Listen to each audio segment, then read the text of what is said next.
hopefully with hopefully with a more performant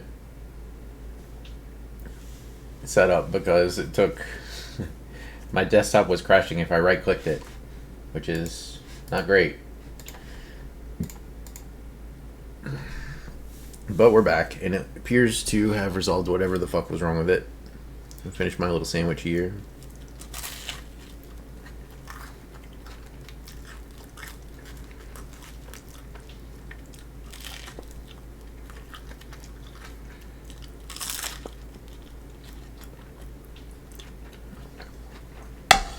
That's probably all I can eat. Getting sushi tonight, so save some room.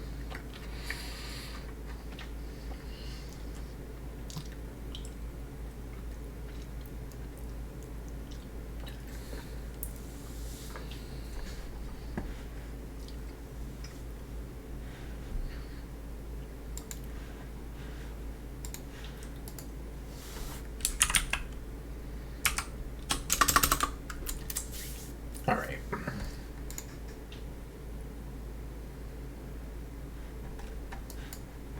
Get rid of all this.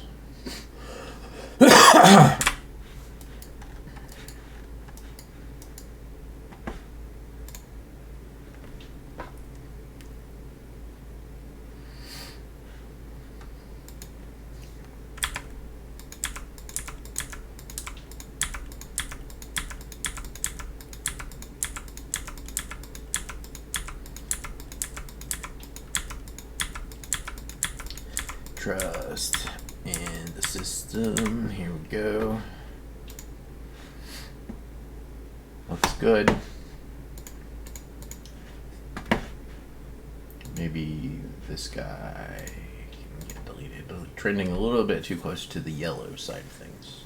These are the colors that we want in our backgrounds, not yellow and red, because the hot colors, pink is an exception because it just looks cool, but the hot colors tend to not look super great on the background. So I need a return node.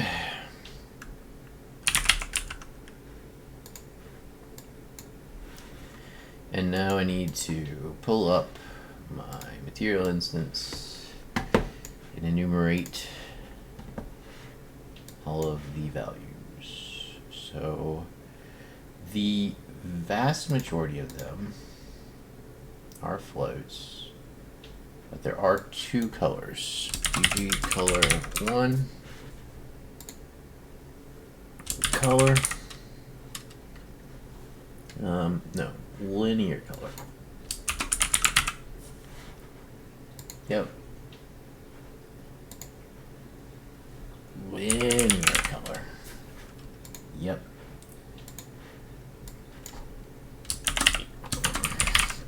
Two. Floaty boy.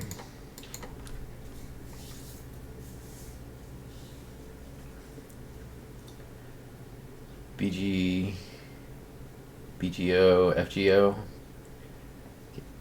BGO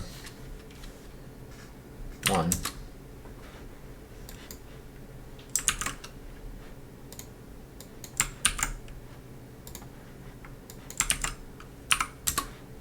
I have how many offsets? 1, 2, 3, 4, 5, 6 for the BG. Oops.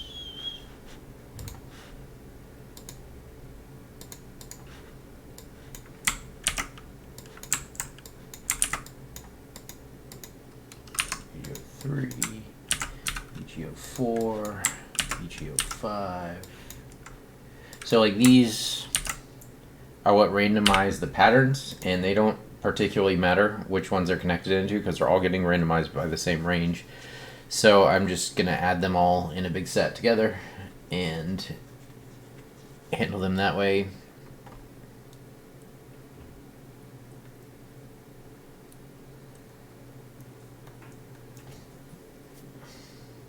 I guess I could also build an array, but color randomizers, no. Full offs, no. Okay, offset 1, 2, 3, 4. foreground has 4 offsets.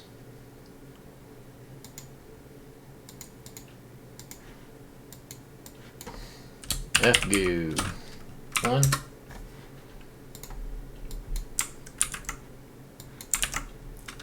2. 3. 4. Okay. Covers the offsets.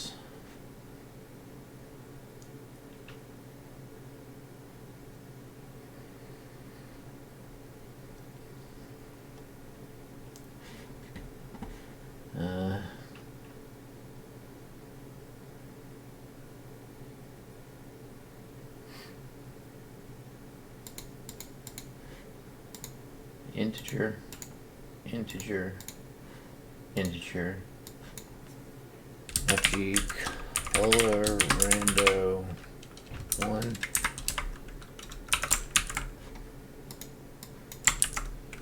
2, 3,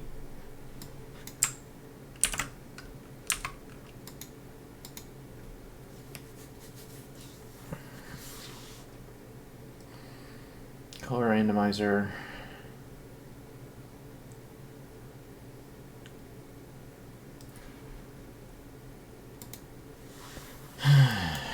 BG mask fall off.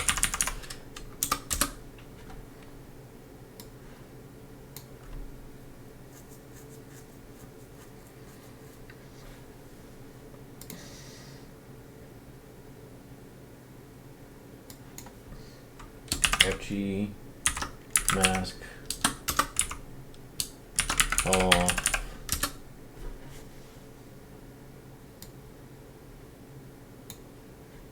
These are floats, bounded floats.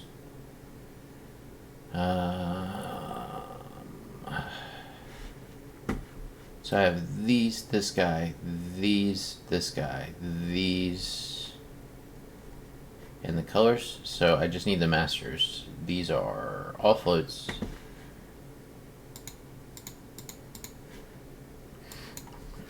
Master BG brightness. Master BG fall off. Master FG brightness. Master FG fall off. Okay, that's our structure.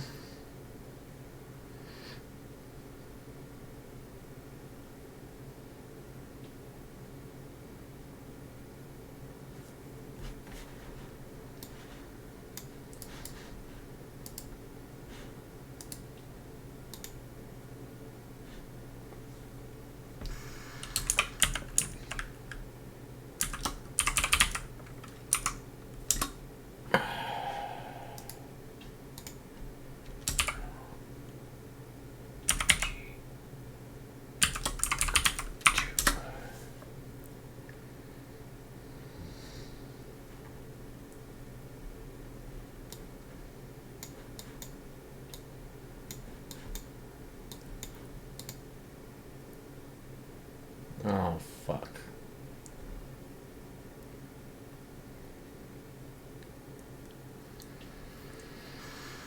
I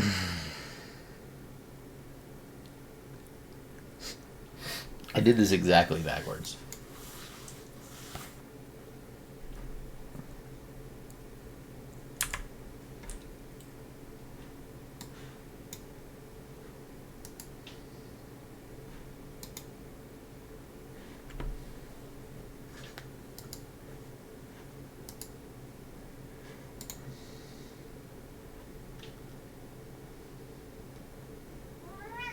Hey, Jinx.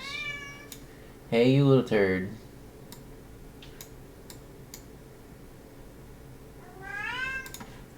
Yeah. Yeah, you a turd. You are. Hey, buddy.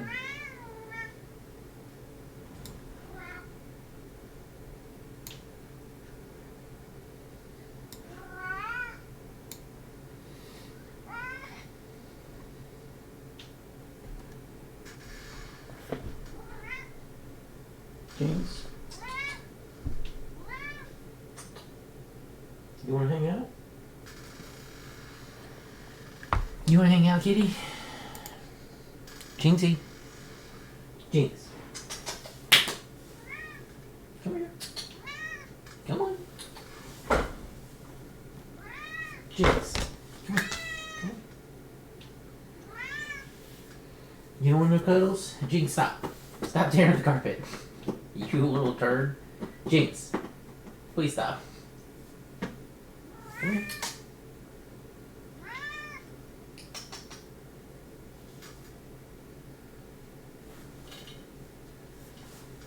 I'll put you in my lap if you come over here. Jinxie. Hey, buddy. I knew you wanted pets. Oh, my goodness. Oh, my goodness. You sad because your brother gone. Hey, buddy.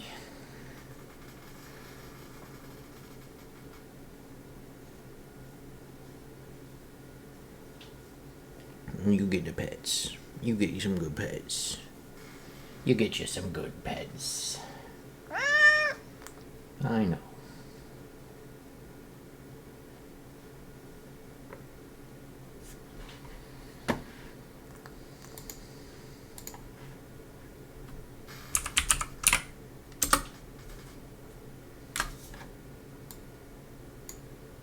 No.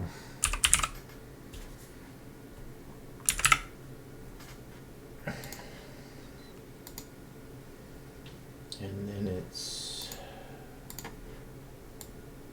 no float, float, int, and then 1, 2, 3, 4, 10, 11, 12, 13, 14. 14 floats. 1, 2, 3, 4, 5, 6, 7, 8, 9, 10, 11, 12, 13, 14. Yeah? I think that's right. Oh gosh, jeez, you're so fluffy. You a fluffy boy. You a little fluffy boy. Hello, my friend. What's the matter? You come down here begging for pets, and then you get mad when I give you too many pets. That's how it goes, Jinx. You come down here begging for pets, you're gonna get pets. You shouldn't come down here if you don't want them.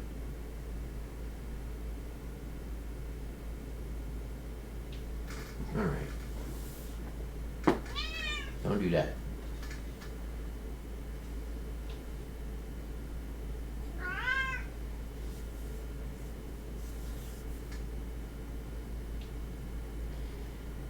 I would have never thought that this guy would be the last survivor of my first 3 pets me and my wife had together in our adult lives.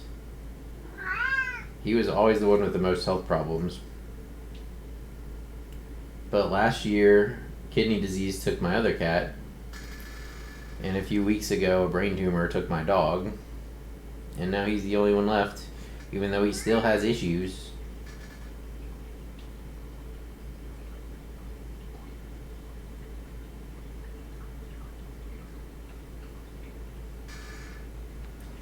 And he's a turd. Sometimes. He likes to pee on clothes on the floor. Likes to hide under the bed and slap our feet.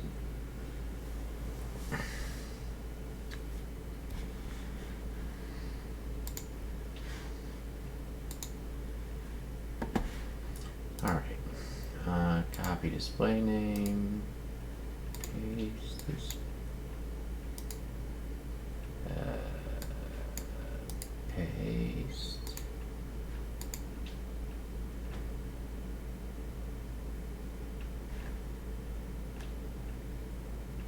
No, that's wrong.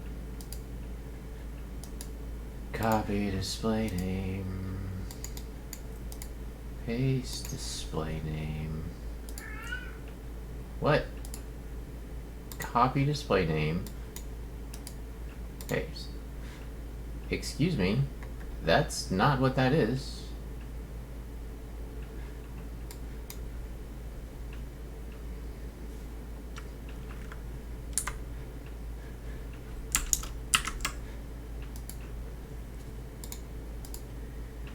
copy display name, delete this, paste this. Fine. BG color 1. BG color 2.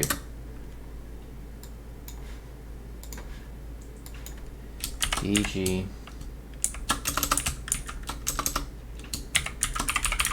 2.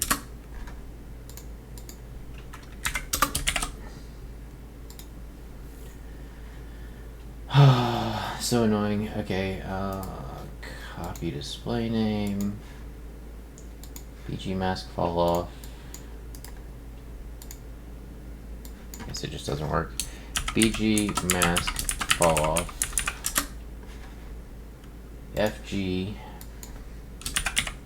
mask fall off.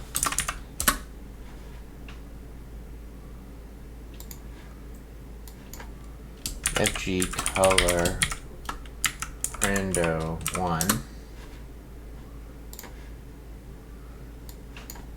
FG color rando 2.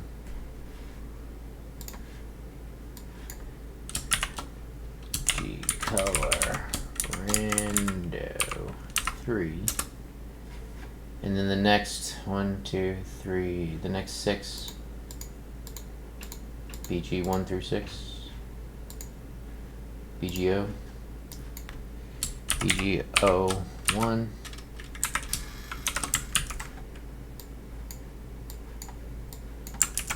Through 6.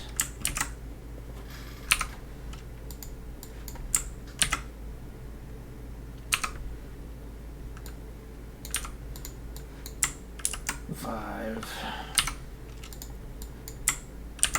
6. Okay, and then the next 4 are foreground offsets. FGO.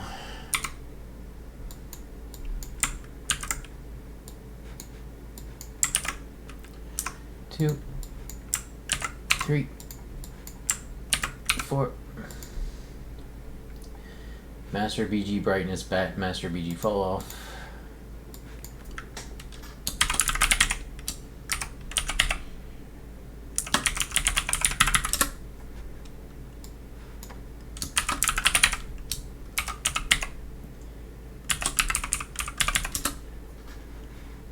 Master foreground.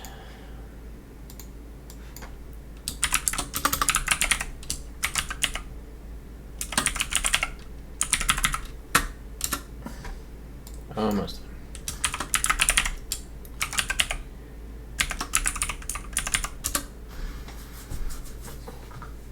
So it's actually, you could look at all the offsets as like one randomization factor, because these are just, you need all these to randomize all the cloud patterns, but they all do exactly the same thing. It's just a random float between 0 and 1.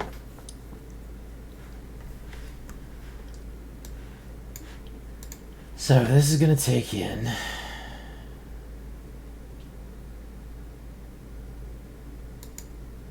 I don't think I need anything except the background colors.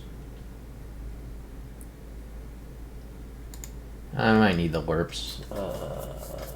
BG color 1, BG color 2. No, I don't need the LERPs. We just...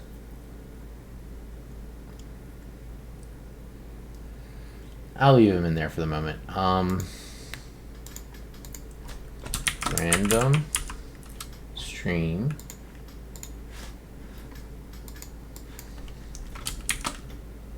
Random stream. Oh, whoops. Not actually where I wanted it.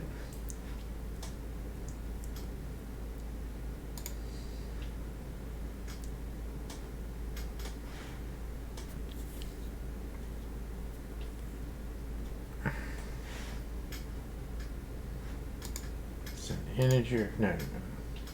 It's a random string. Random string. There we go. I have what we need to do like 90% of this.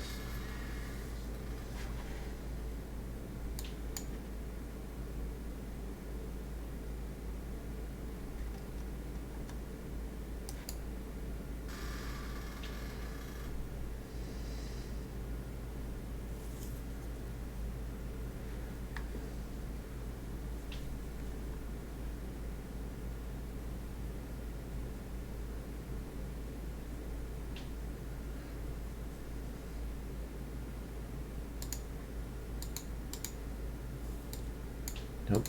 Float. Oh, I have a meeting. Shit. I wasn't paying attention.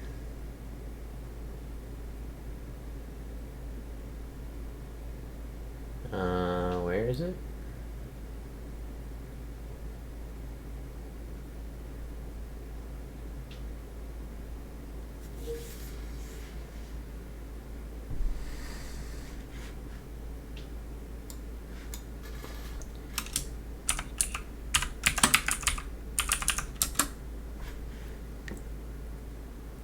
Hey guys, think we're ready on Sandy. Seth's gonna be on in a few minutes. Zaid's out, and Katie's training. I'm not sure where Robbie is. Let's just give them a couple of minutes. Okay, there's Robbie. Hi Robbie. I'm Steve. Hi everyone. Hello. Hello.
So I do it like this. Sick.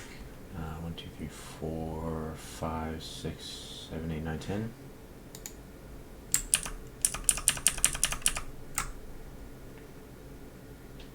10, yeah.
Alright, so I think we're waiting for Sandy. Let me just pick him.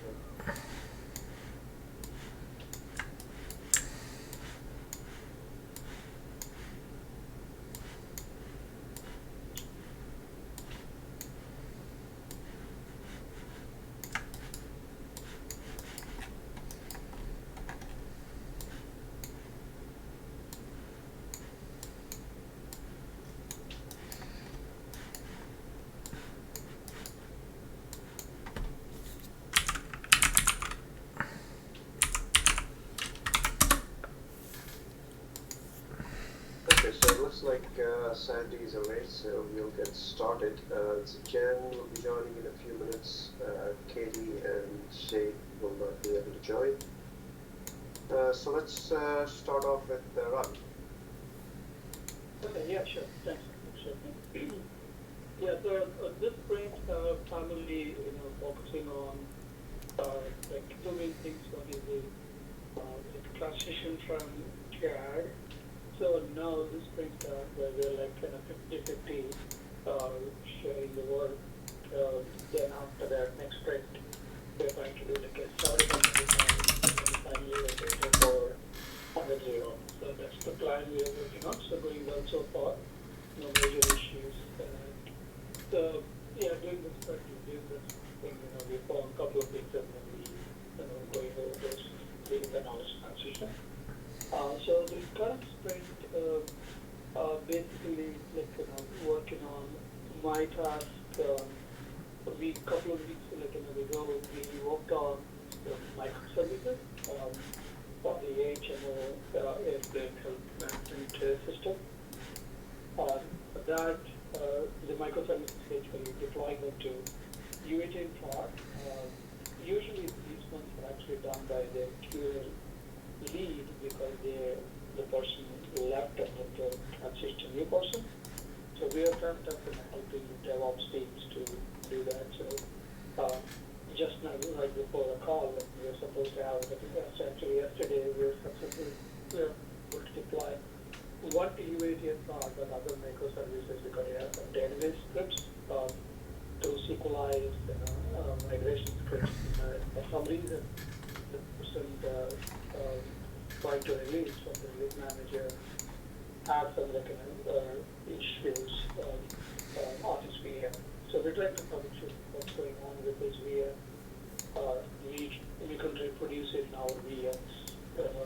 We refresh our databases, but still still having them. So basically we're going to reach out to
Okay, meeting over.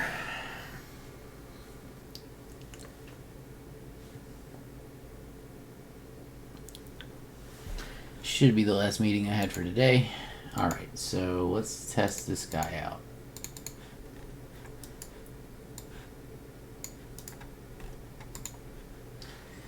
Let's test this puppy out. Save. Solar system. Or actually, I'll do it in here. This is what's gonna need it anyway. Nope. Wrong, actually. In here.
We're going to see both colors that were picked.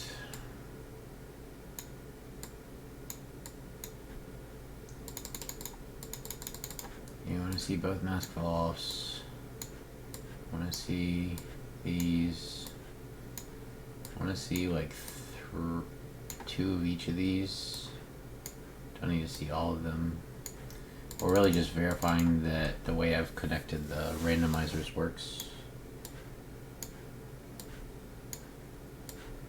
4. Come up here, calculate the details.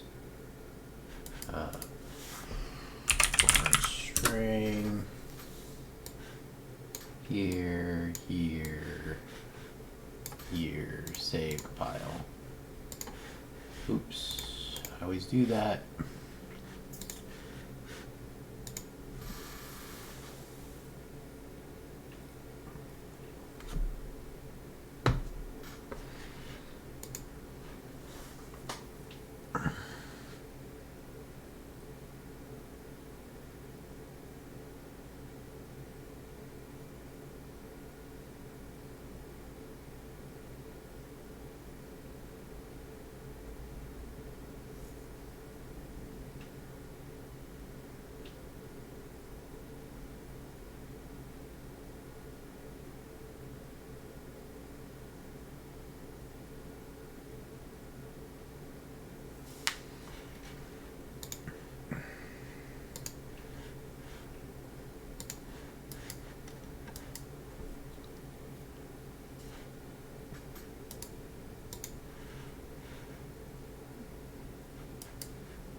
Right, I can't do that while it's running. Makes sense.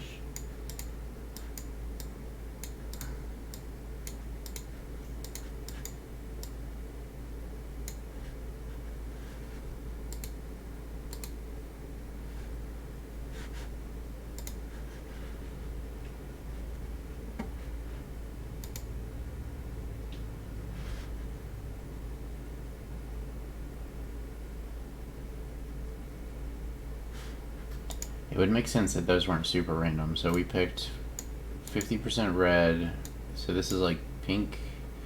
We picked green and blue. Okay, that makes sense. These are all random, yes.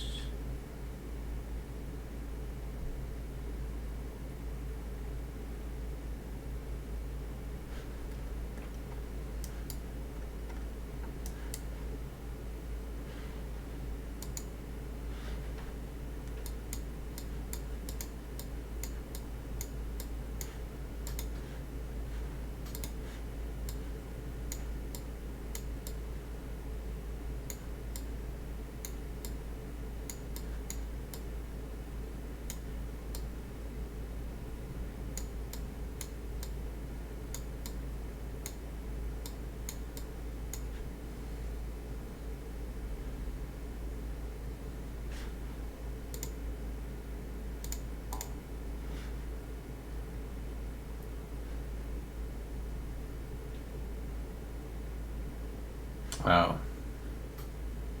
Because there's no space, it's actually 3 point, and then this is 1. Yeah, that's it. Okay, that seems to work. So, next up... No, I've already done the planet generator. I'm working on the star systems now that we travel between.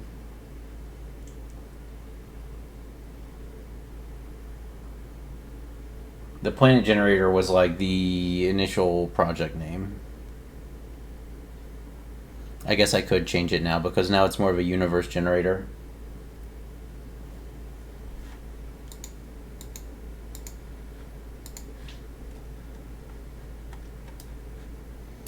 Okay, so now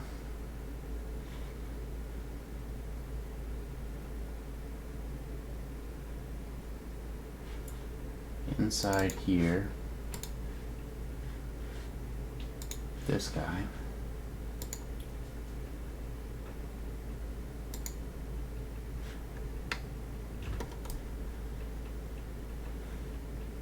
Alright, great. And then here.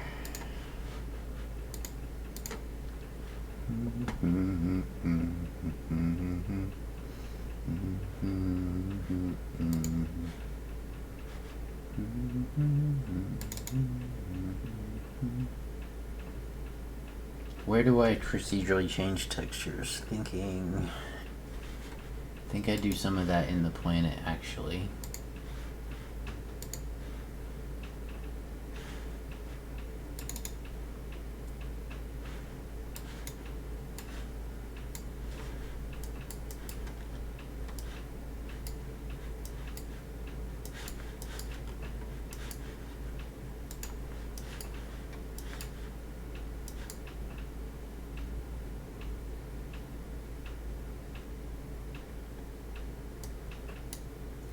Our variable.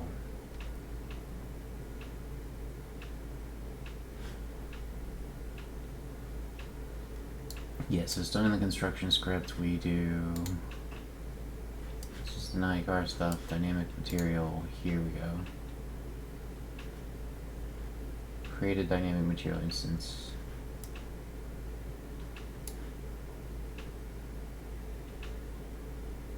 We set it this way.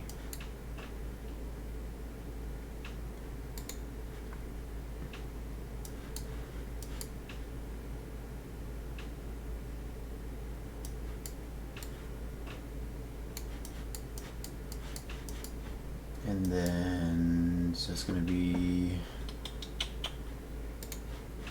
over here.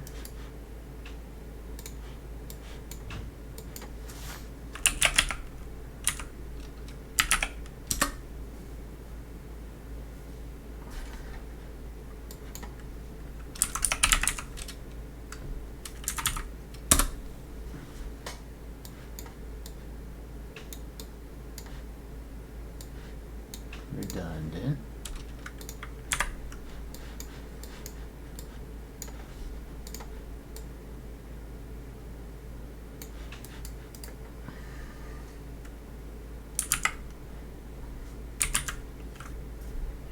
Calc Nebula details. So we append a dynamic material instance. We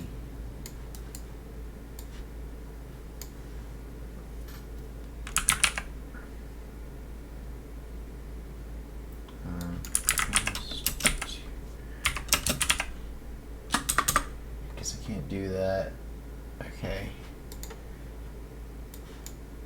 That vector parameter value. Oh my god, there's going to be a lot of these. Okay, so we have two vector parameters.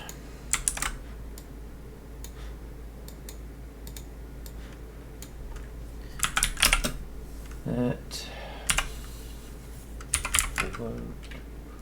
set scalar parameter value.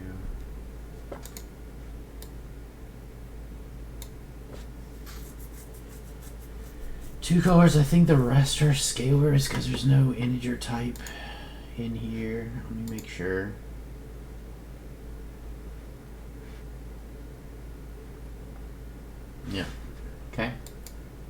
Oops. So we have 1, 2, 3, 4, 5, 6, 7, 8, 9, 10, 11, 12, 13, 14, 15, 16, 17, 18, 19 scalars. I have 1 here. I have 2. I have 4. I have 8.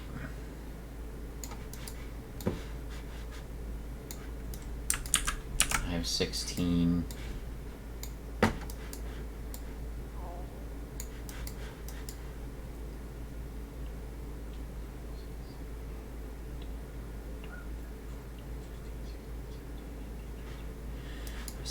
So I need 3 more.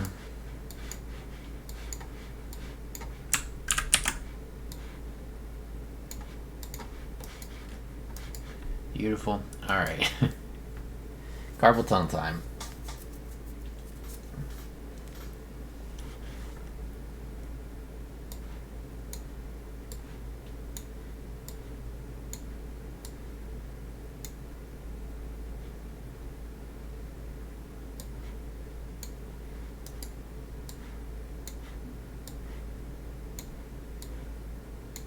Let's just do this.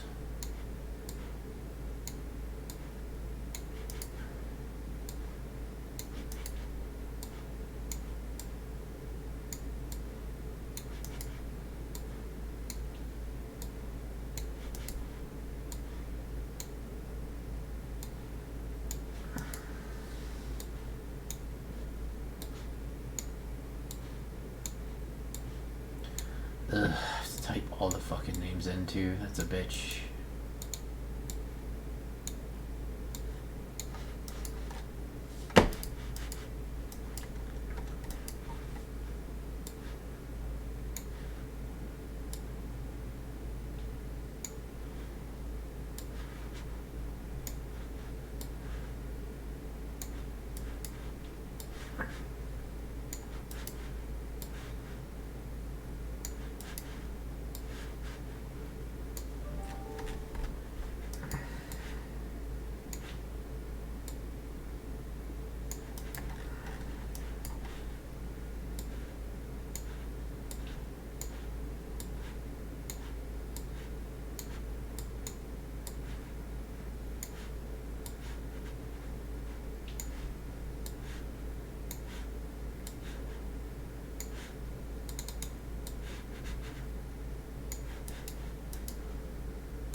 Wait.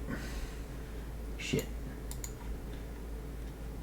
FGO4 goes to this one.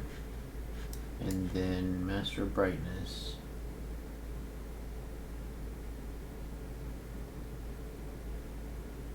I guess I just miscounted. By 1.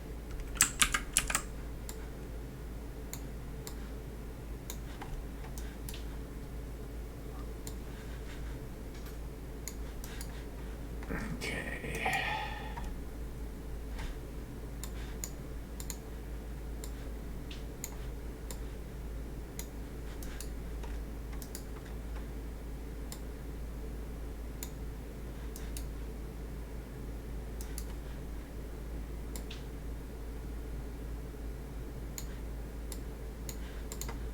Okay.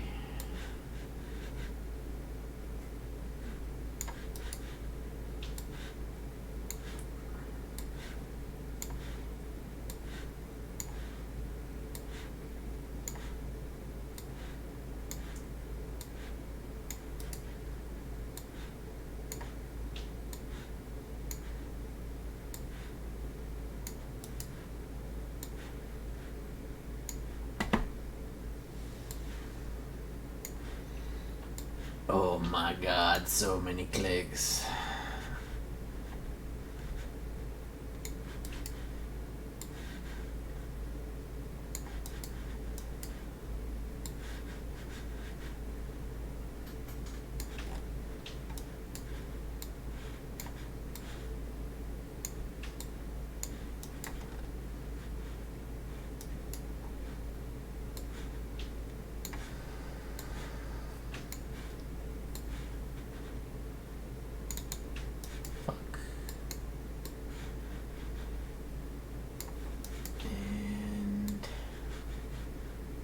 here. Okay, now it just needs the parameter names.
Okay.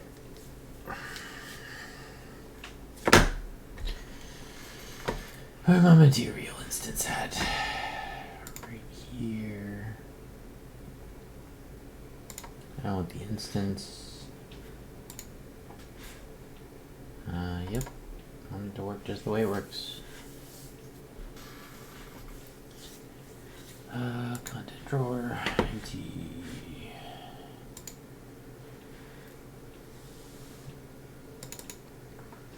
Procnev instance, and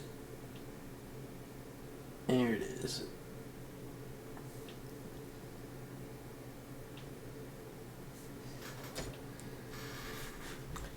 Pull this over to the side.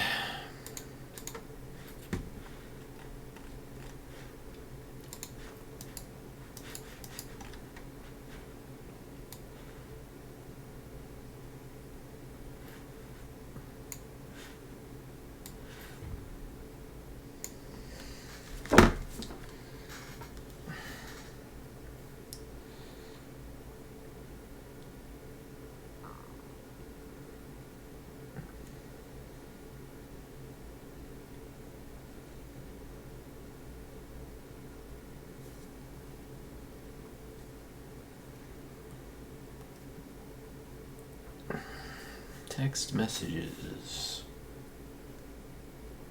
coming in hot. Okay.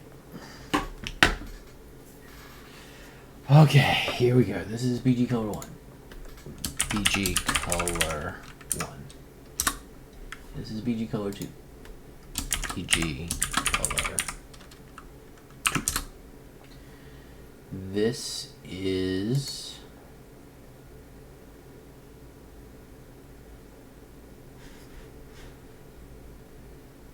BG mask fall off.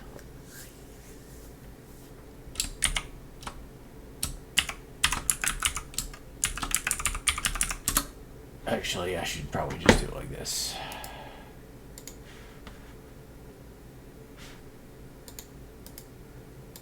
Yeah, that's better. And then this is going to be color rando 1, 2, 3.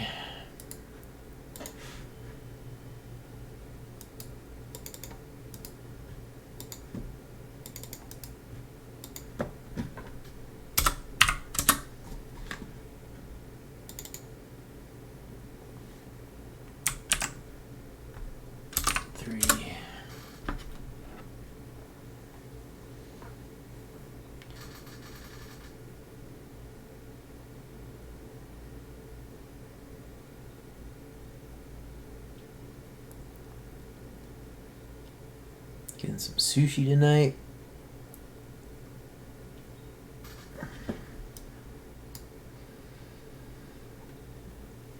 This is all the offsets, and it doesn't really matter what order they're in, but I will go in order.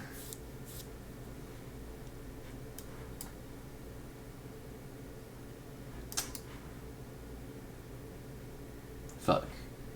That's why. That's why I had one too few. I missed this one.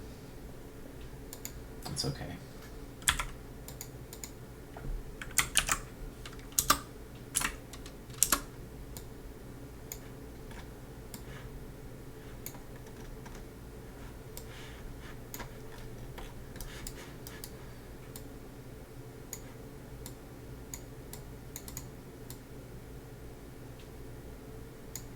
Okay.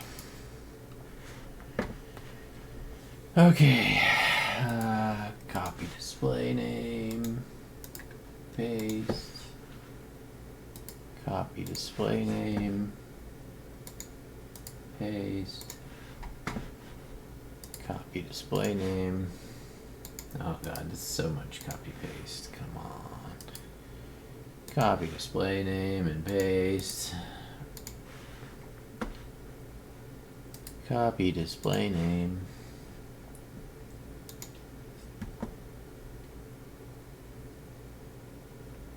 And paste.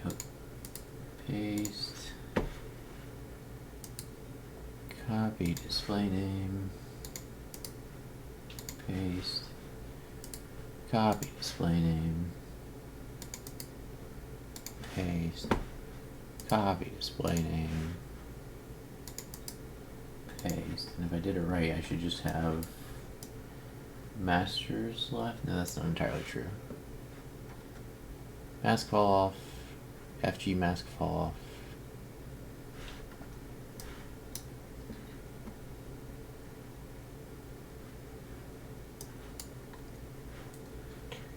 Four, 5, 6, 7, 8. Oh. I see. I'm missing 2. But it's fine because these don't really matter. They're all the same randomized range, so it doesn't matter which random stream provides them. Copy display name.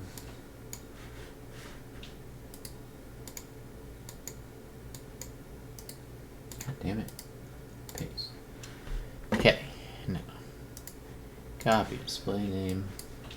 Yeah, now I write. Paste. Copy display name. Paste. Copy display name. Paste. Copy display name. Paste. Alright, there we go. And now let's make sure everything's connected right on these 4. Foreground fall off, foreground fall off. Foreground brightness, BG fall off to BG fall off, and BG master to master. Okay. I think this is it.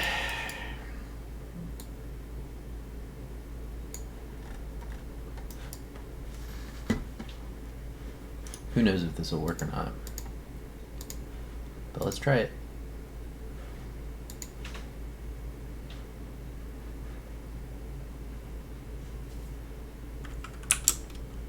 Yeah, we got set, like, I mean, I'm gonna need to travel around and check the ranges, but I definitely got some nebulas. Some small ones. This one rules a really low rating. Let's see. Solar system. Let's go here.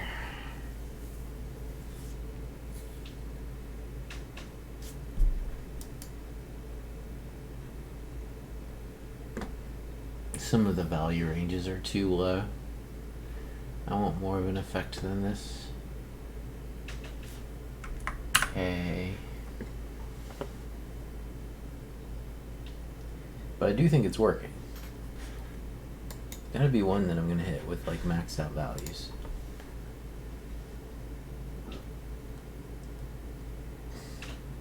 check if star exists might not be working correctly.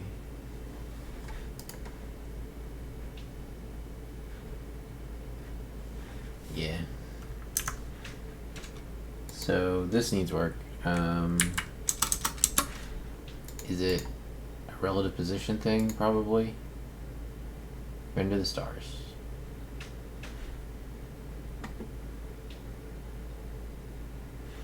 No, it works.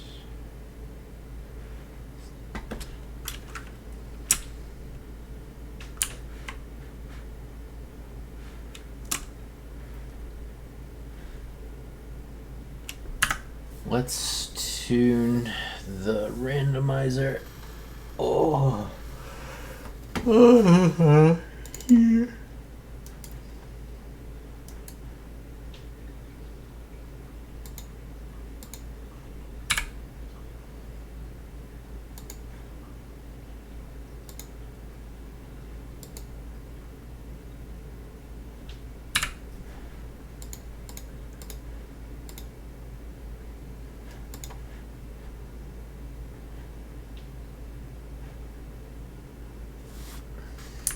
Foreground fall off ranges are too high.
Let's try going to a few systems like that.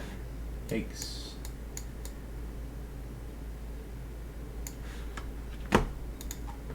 Do I still get stars here? My fucking, I'm gonna have to...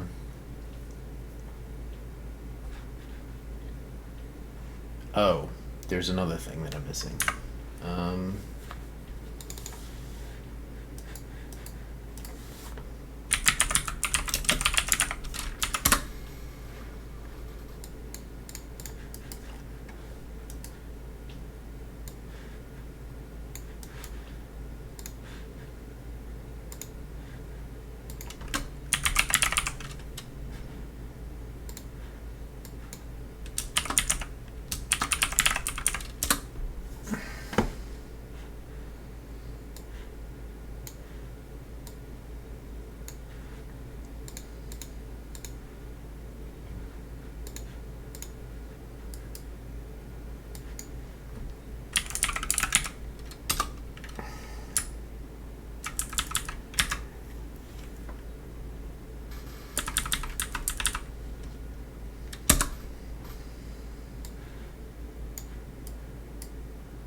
I'll randomly rotate the sphere while that stuff's on.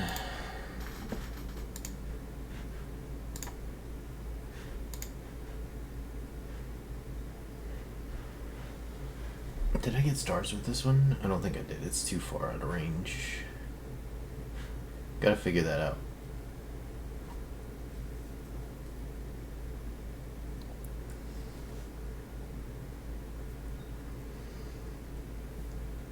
I may possibly just go back to the old random initialization. A better way would be to like actually go in the C++ and implement 64-bit randomizer or 64-bit stream seed. I haven't done it yet. So let's go back to 0.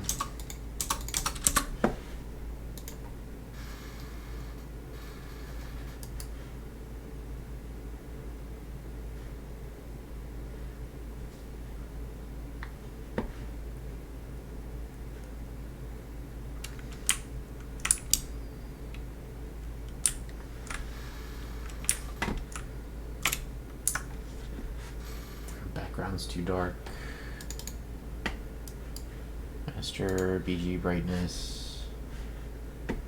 Master BG brightness is here.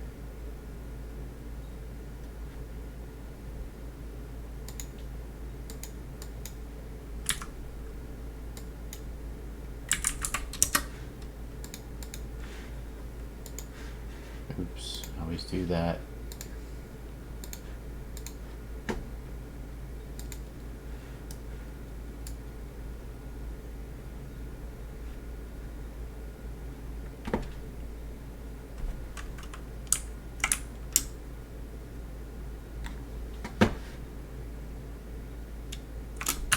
BG fall off maybe.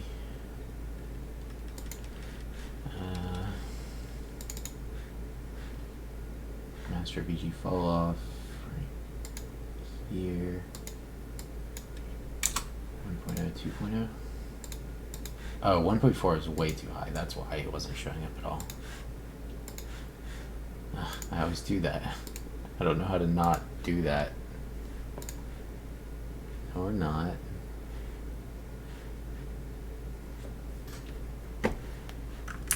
Okay. Let's bump it up.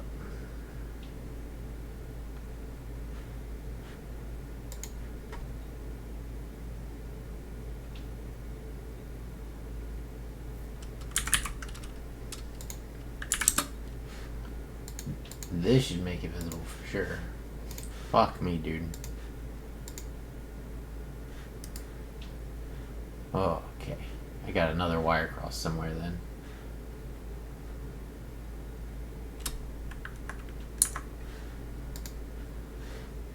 Or do I need to refresh?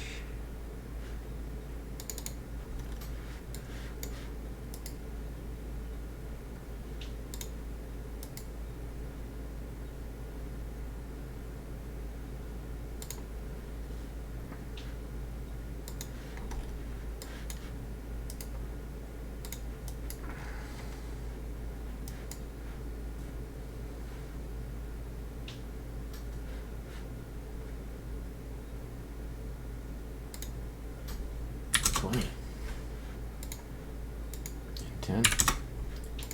Let's obliterate it. Yeah, it's like not doing it. I see. Is my texture update just not working? Like if I go to a different place.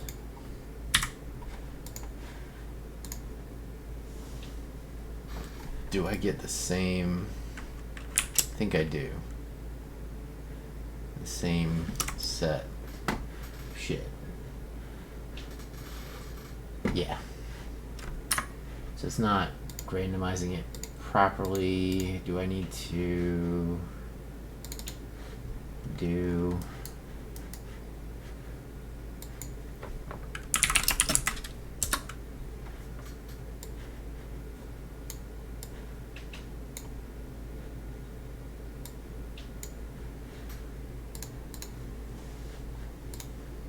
it's probably gonna be super bright immediately. No, it just doesn't work. Fuck.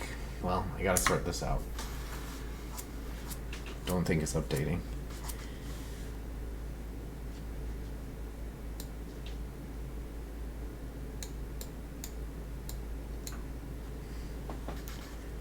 Let's try this and this, this, this. So this will tell me for sure if it's working or not, as dynamically generated.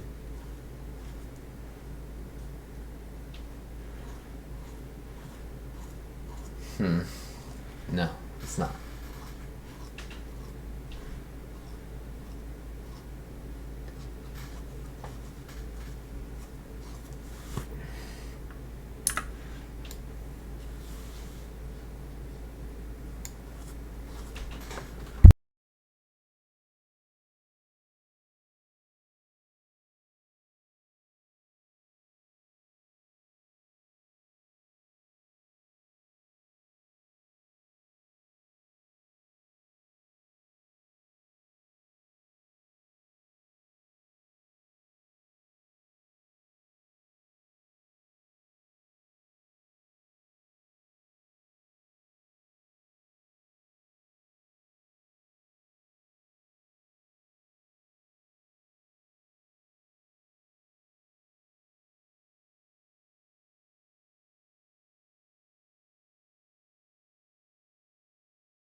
Okay, so the first thing I want to test is putting it in begin play instead of the constructor.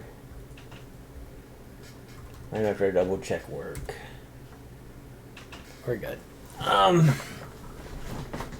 So to do that, go here, grab this mess.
What? Execute output pin unnamed cannot have more than one connection.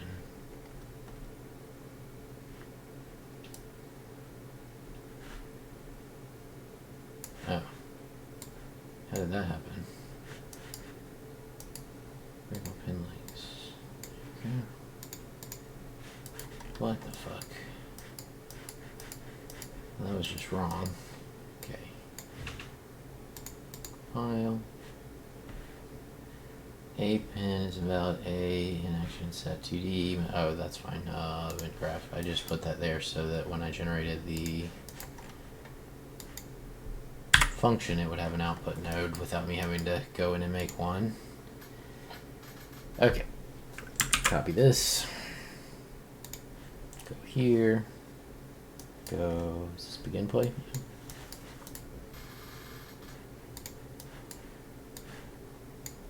Go to this.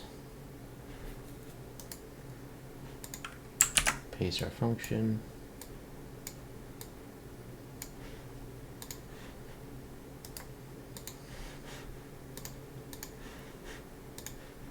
Come on, give me some randomization here. Okay, now our randomization is connected, and all my values are fucked up because I was operating under the faulty assumption that it was randomizing just in too low of a range. So I'll have to fix all those.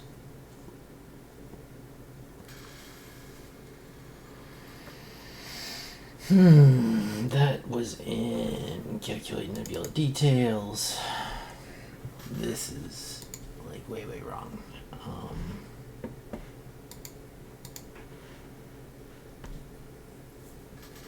0.8, 0.8, 1.2. Start there. BG brightness. Oh no. Shit. Wait, no, this is right. 0.8, 1.2. This is fall off. This is like way too low. 1.4 and 4. And save compile.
can I not bring the background into visibility?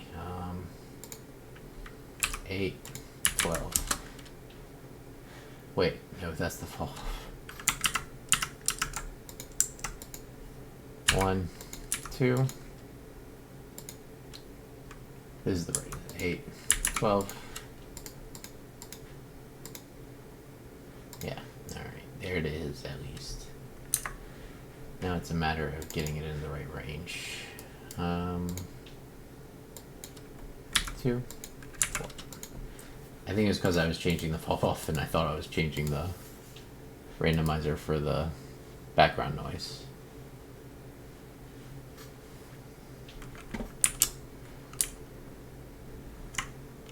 Okay.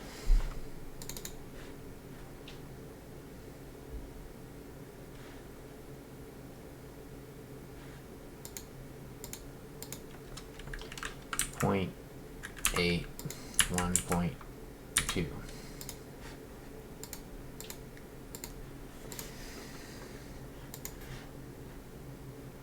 There we go.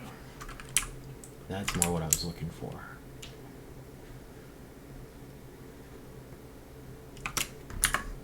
Okay.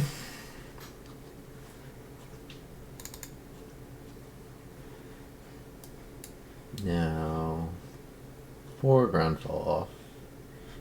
Yeah, it's way too much. Fun.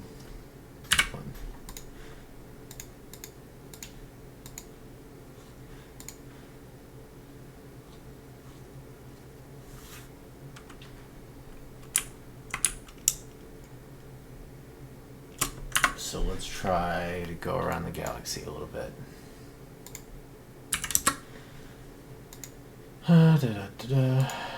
Different? Should be different. Seems different to me.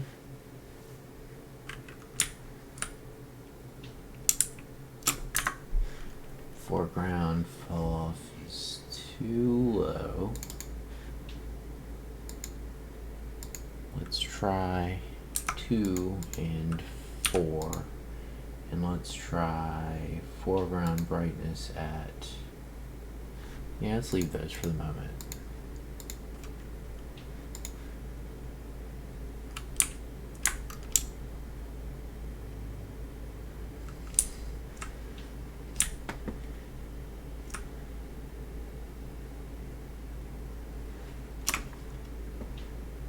I feel like that's pretty good.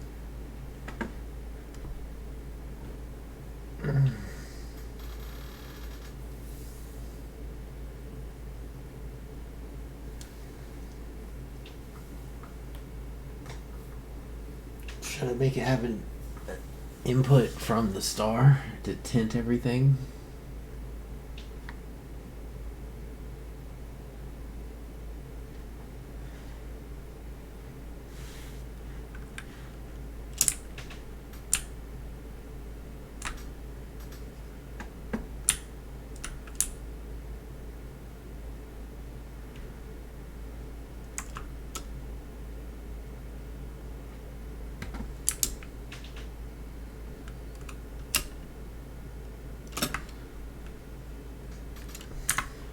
Let's run through some more variants.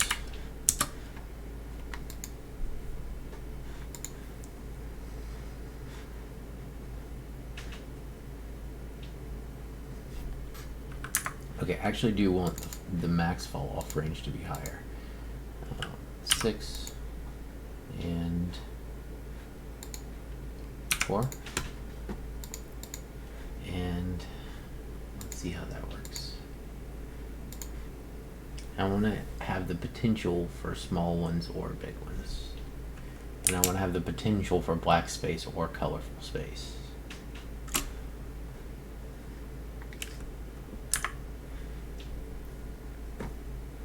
Okay. 1, 1. My fucking star generation is putting a star in every system again. I don't know why.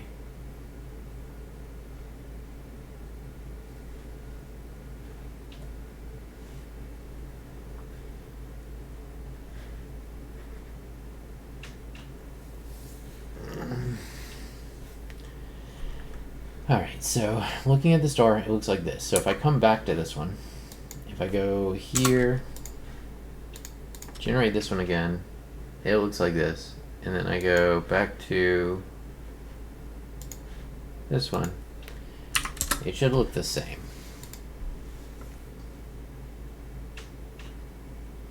Shit, did it actually change? I think it might have changed.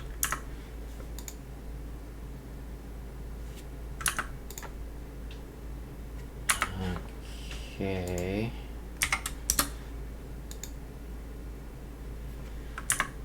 Okay. No, that's right. Great.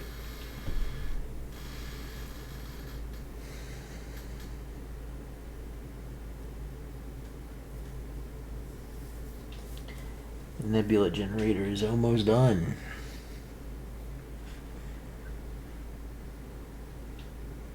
I mean, it is done. It's just a matter of finding the right ranges for the ones of these that are ranged. FG fall off 2 to 6. FG brightness 8 to 2. We'll do like 0.5 to 2. Background brightness.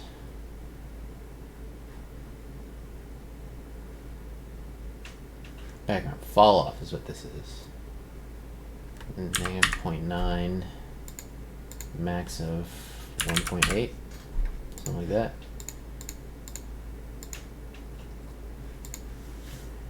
No, that's too much.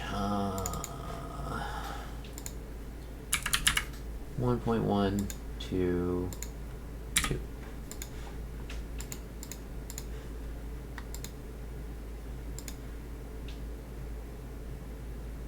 There we go. There we go. We got that nice, colorful background variation that's subtle. And then different intensities of nebula.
Okay.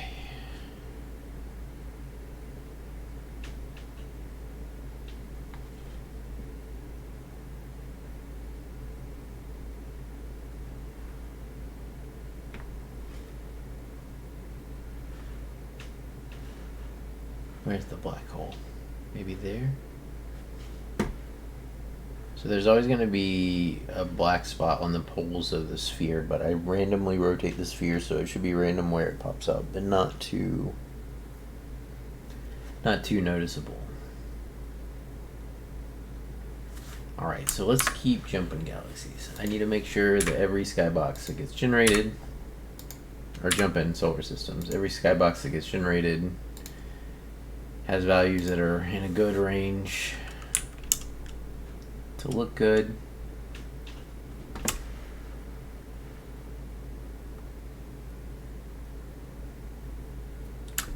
Looks pretty good.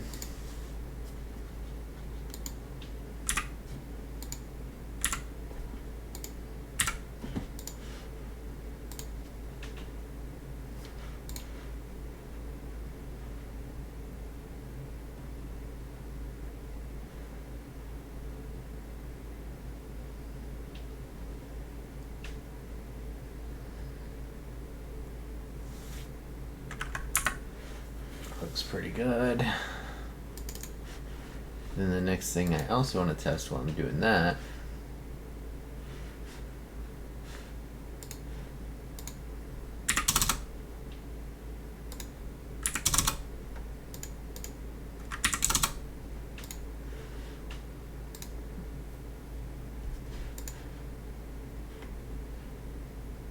actually, there's a couple things. I had this working the other day. I don't know why it's broken now. Planet. Solar system. Solar system only spawns a star.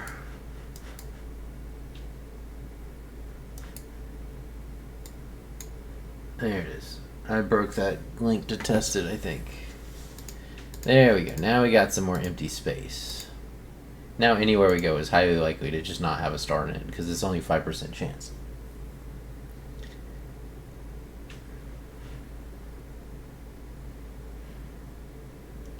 Yeah, so these are being clustered around the origin.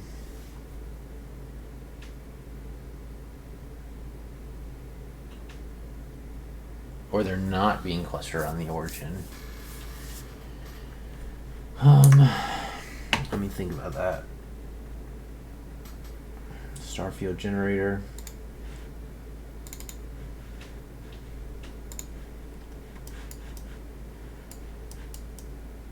No, it's actually Starfield.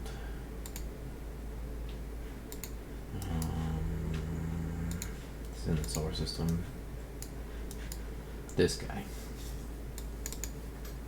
This wrong.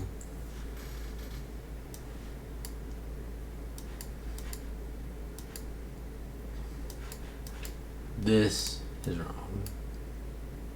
I mean, this part's right, but the way I used it over here is wrong. I have to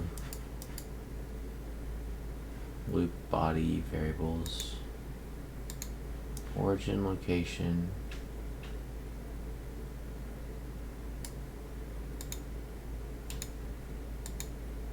Well, no, not really. XYZ on the absolute, and then subtract the origin from the absolute gives the relative. What happens if I just put the absolute?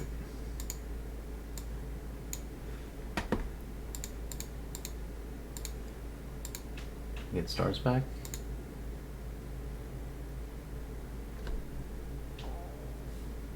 No. So, if this is true, then at a certain point in this XY space, I should be able to see the cloud of stars, but it'll just be like offset. Also, that feels like the same. Feels like the same map. But I know they were changing just a second ago. I saw them change. Oh, I broke something.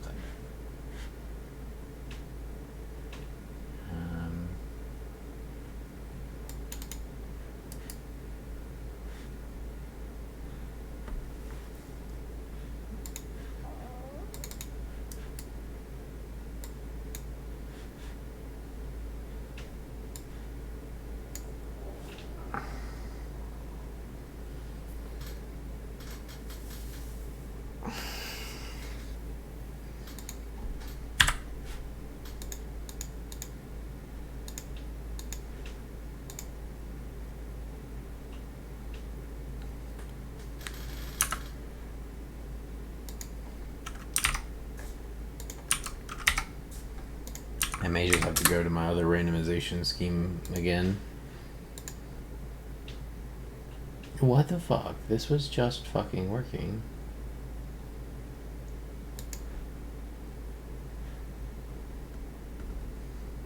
Yeah, see they're like less dense here.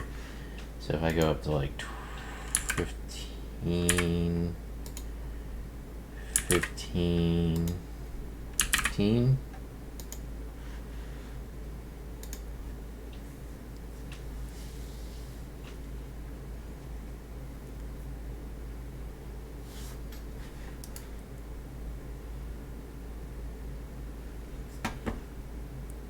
In that direction, there's tons of stars. Tons and tons. But in this direction, there's not many. That means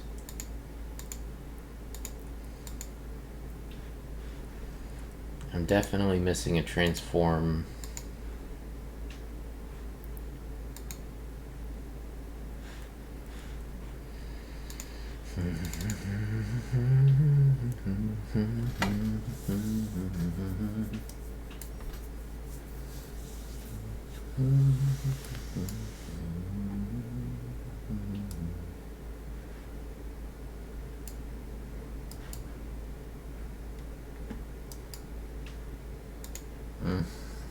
This is why none of the star rendering was working.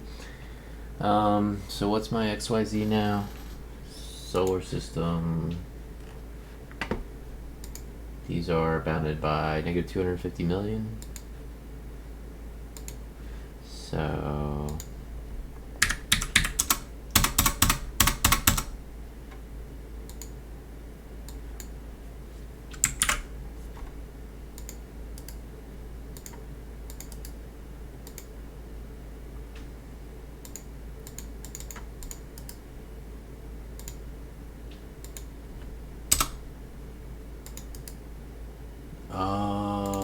it is the relative position. I was just way outside the bounds. Yeah, because I was outside the z bounds. So maybe my randomizer does actually work just fine. It was just this guy had the bounds set up wrong. So I should get stars here, and they should be omnidirectional. Yeah, that was it. That was it. Alright, so now if I go to some huge range, I should still get stars. It is not randomizing the nebula anymore, but I still get stars. Okay, yeah, that's what it was. Oh, now I just gotta figure out why it stopped randomizing the nebula.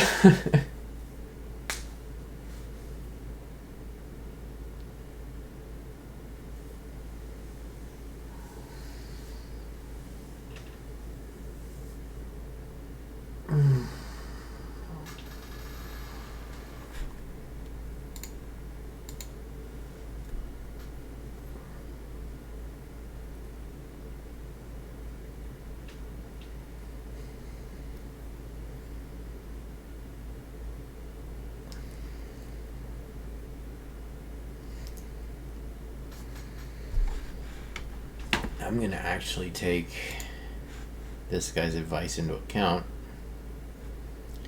and changes from planet generator to universe generator.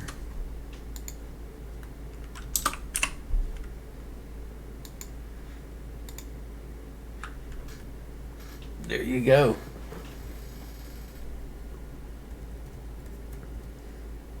Now nobody can complain. I could make literally any object that can exist, and you can't say it's not a part of the body of work of making a universe.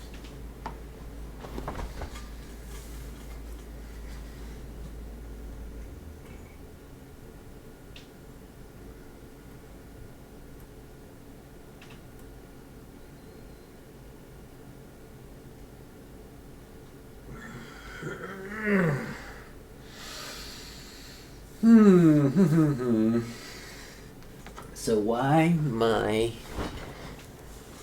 Procgen Nebula no work anymore? Was working.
So this was right all along. I was just filtering things because this was my old scale before I changed the way I was generating the seeds so that I could use much larger coordinate systems. It's still a little jank because every 22 billion stars or so it'll repeat a star and start repeating. But I figure 22 billion stars is quite a lot. It's probably alright.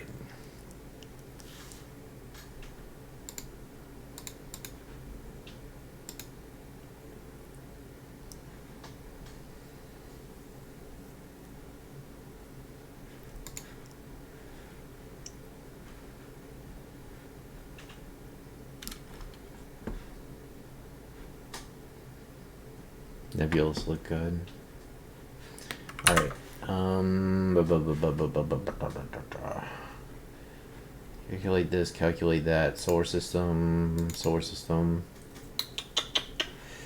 Actually, no, it's starfield generator right at the start. Begin play. Wait.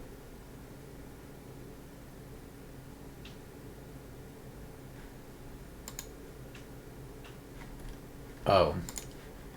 Right. I made it this. Let's try this. Let's try it in the construction script again.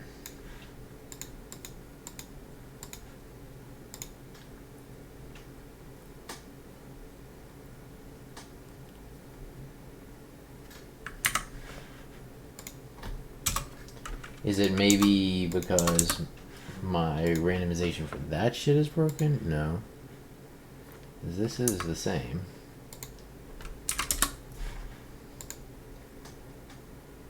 Yep, still the same. Let's pick out a feature. So, in the top center of my screen, it's got that little nebula with the hole in the middle of it, and it's pink.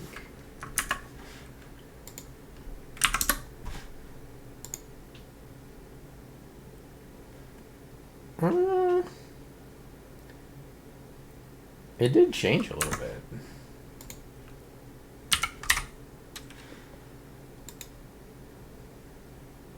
But not... Okay, it's just a hair up, actually. So it's right there. Just a hair up, yeah. It's not randomizing. Why did they do that?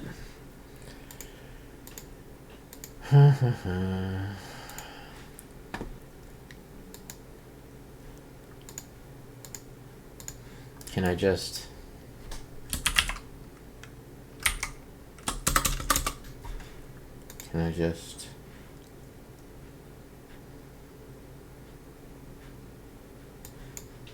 No.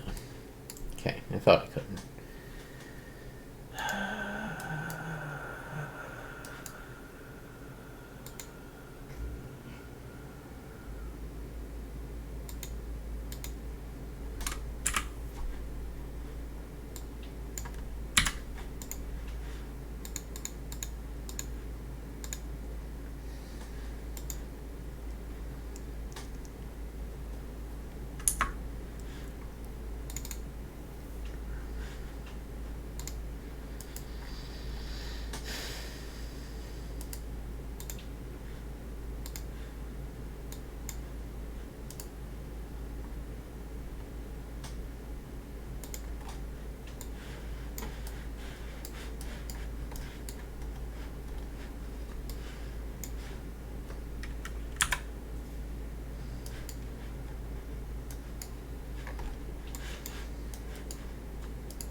Did that do it? No. Fuck me.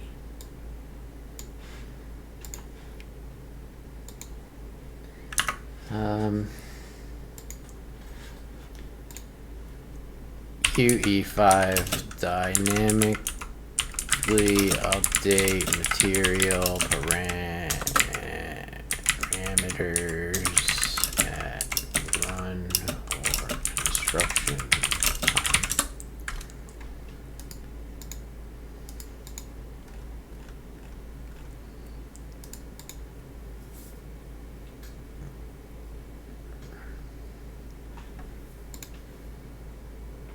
Oh.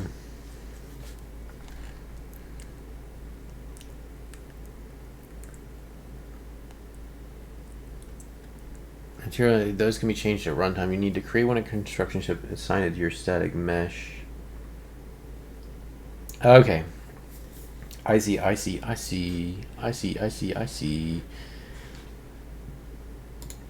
So the way I actually do it is,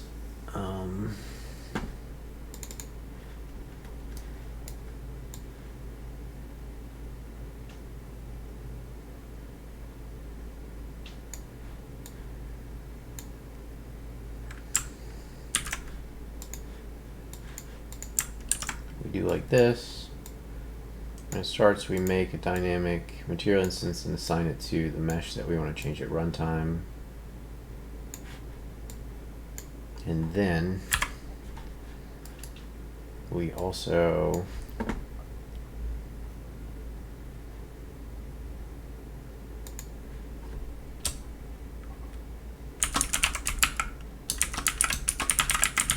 do this, turn this to a dynamic material instance, set Nebula mat instance, turn value here,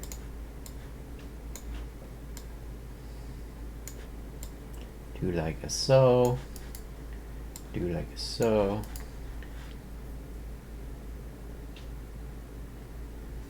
Alright, so we do this, and then inside here,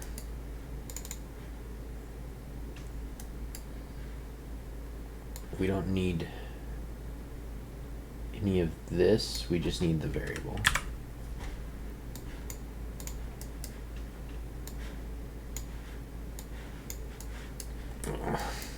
Carpal tunnel. Carpal tunnel, carpal tunnel, carpal fucking tunnel.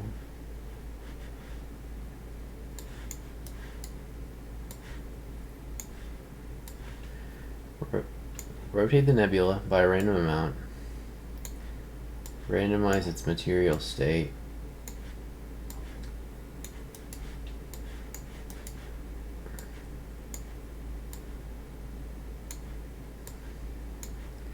Swear to God, this shit's gonna make me go cross-eyed. I need this working. Burn a fatty.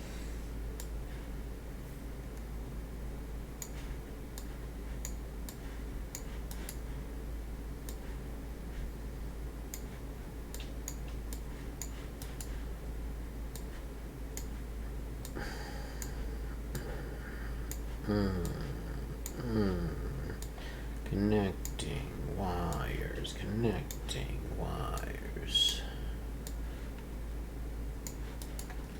But once you're done making something like this, you don't have to really fuck with it anymore. Alright, so work. Work, you fuck.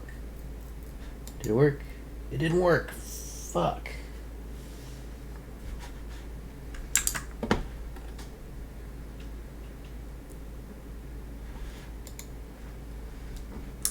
Well, hold on. Yeah, it's the same one.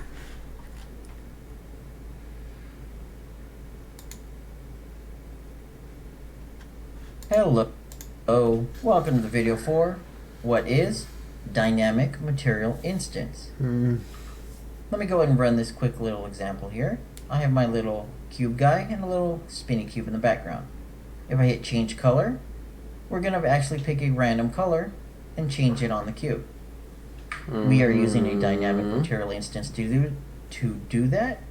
A dynamic material instance is a way in blueprints we can dynamically change the material parameters in a material instance on a object that has a material.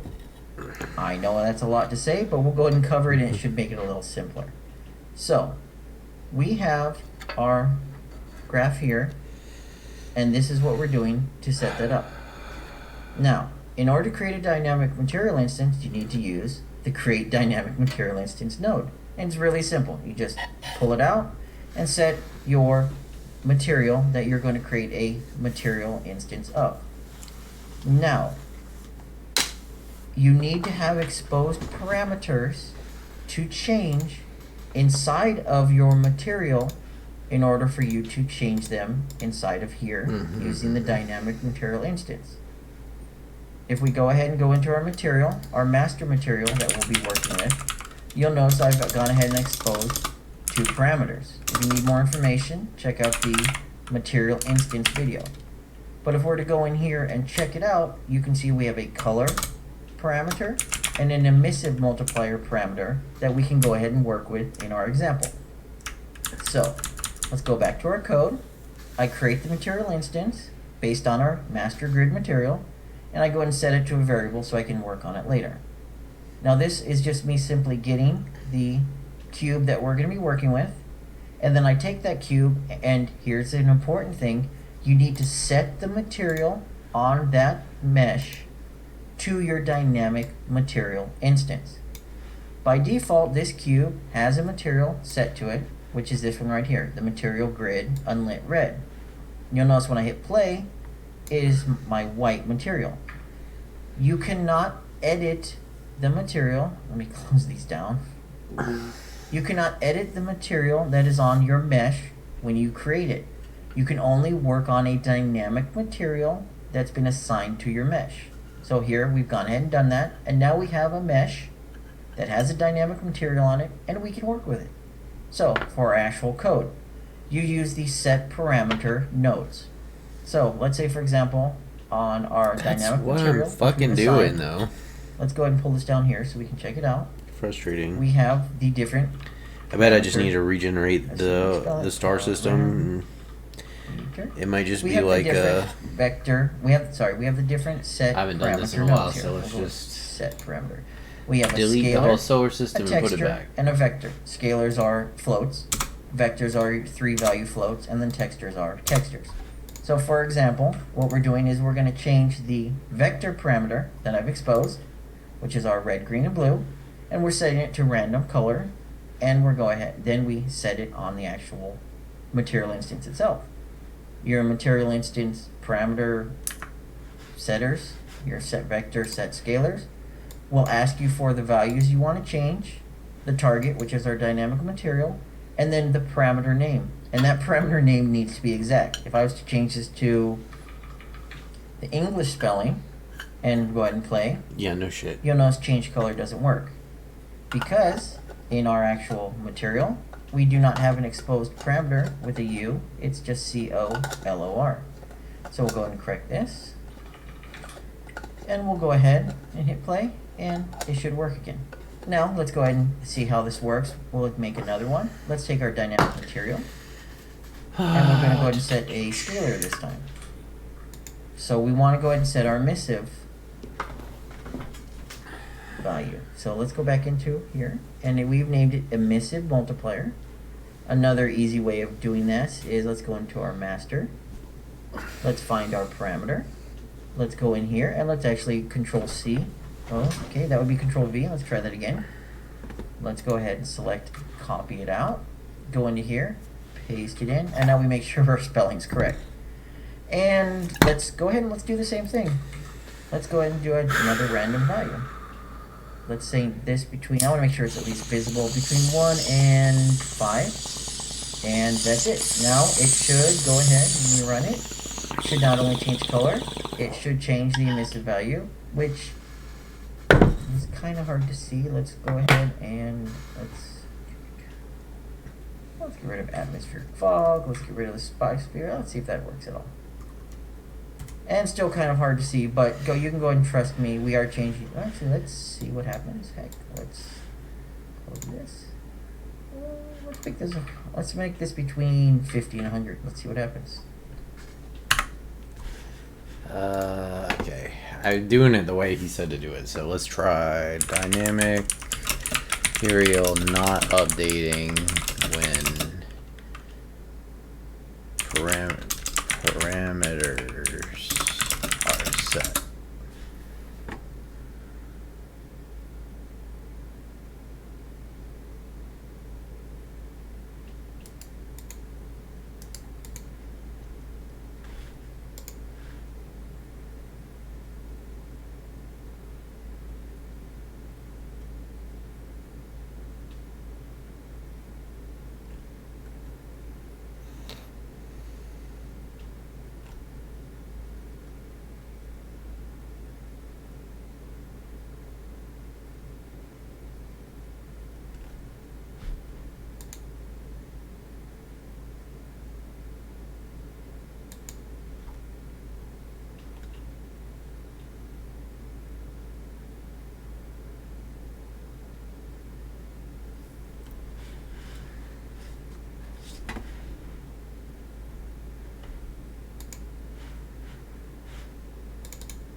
I feel like I had this working. I don't know why it stopped.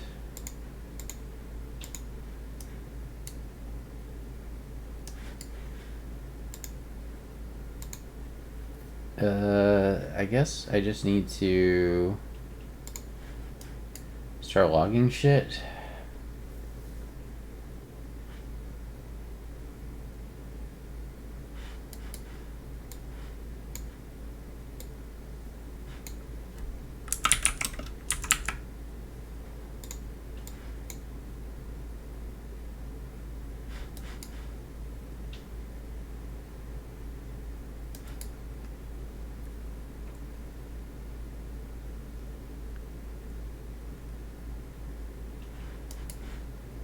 So I do this.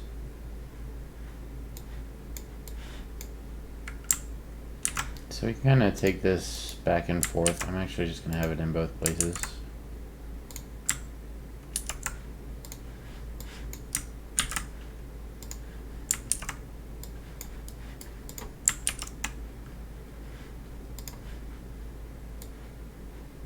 Is it like this when it was working?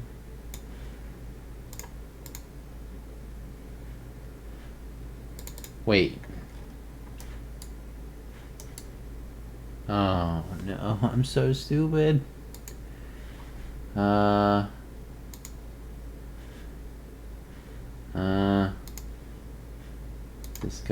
This guy. This is exposed. Starfield generator, solar system.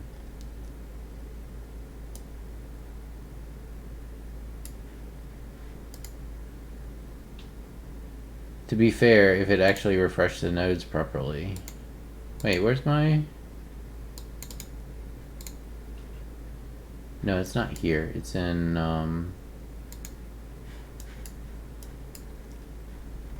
here.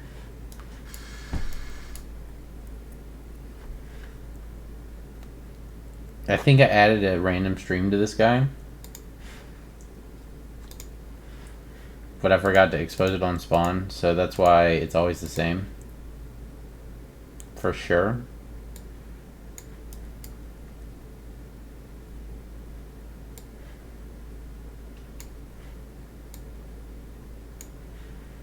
Now it's going to be different for each star. Okay. Yep. That's different. My settings are wrong again because I've been tuning the same thing. But it was working at one point. I know it was working at one point. 0, 0, 0. Back to the origin.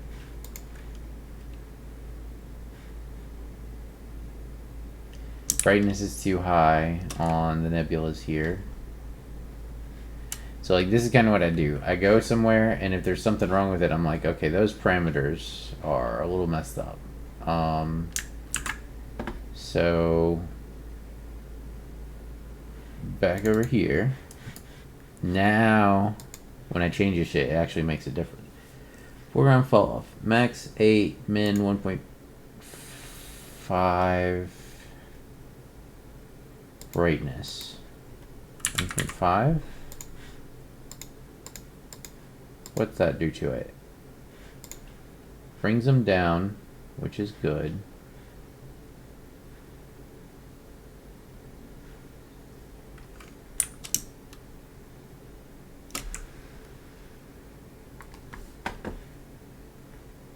But they're still too much. 1 and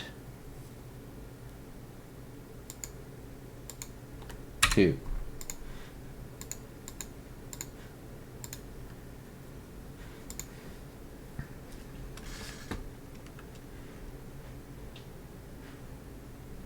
Are the UVs kind of off? I mean, maybe not. I guess you would see random, like, stretchy shapes. It felt a little non-random, but even in random, you get some expression of non-random.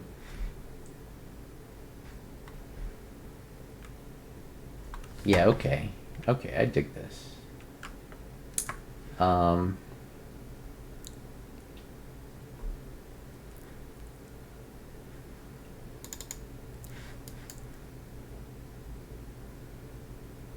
It's because it's rotating.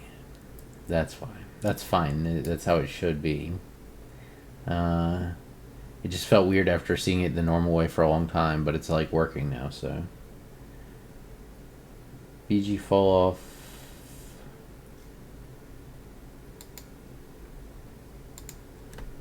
.5.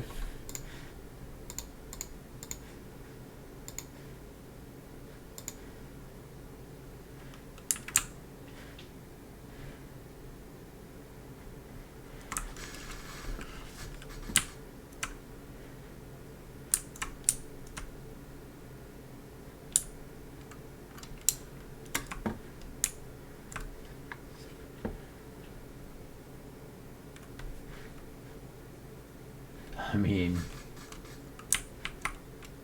looks pretty good. It's just like it's a little bit much. Let's see.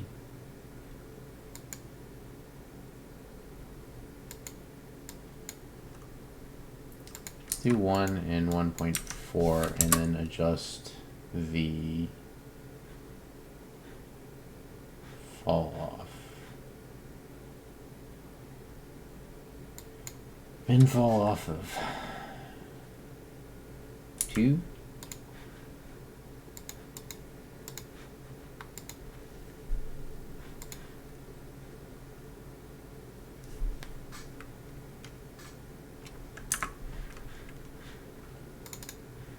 Min fall off. Max fall off of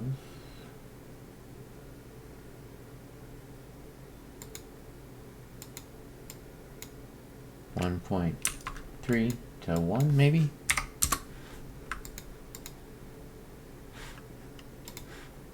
Oops.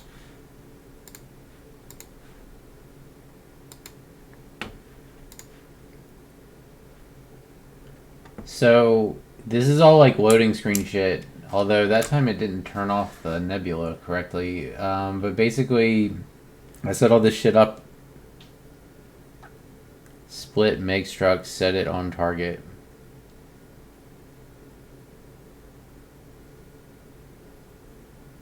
Oh, that's cool.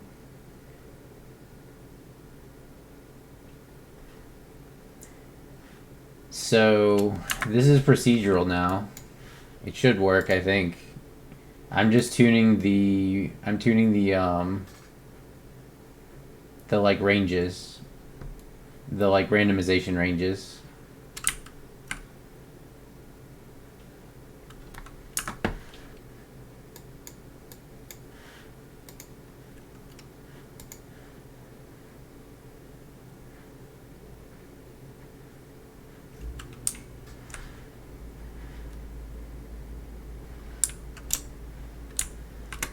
But basically, I just set up everything up at scale accurately, and then snap a cube map of it, and then make that my skybox and kill all that expensive shit. It's like going to be part of the loading. Because I fucked up and wrote a class that was named the same as HUD without realizing that there was already a class that was named HUD. Yeah, I'm not surprised, dude. I've only been doing this for a few weeks. I do lots of stuff wrong. But the math is right.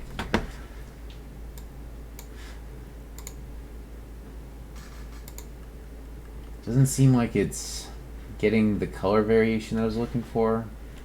Alright, so I need to fuck with this some.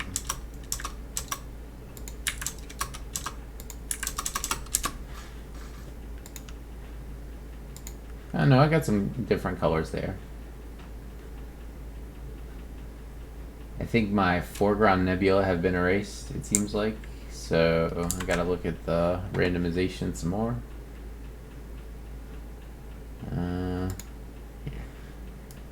These are this is the inside of functions, by the way.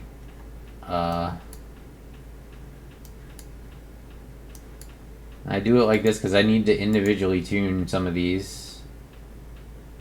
There's probably a better way to do it though, for sure. You said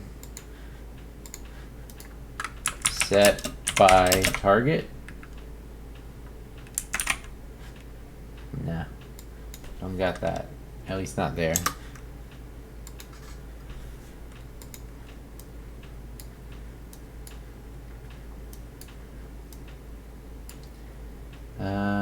Foreground fall off. Foreground brightness.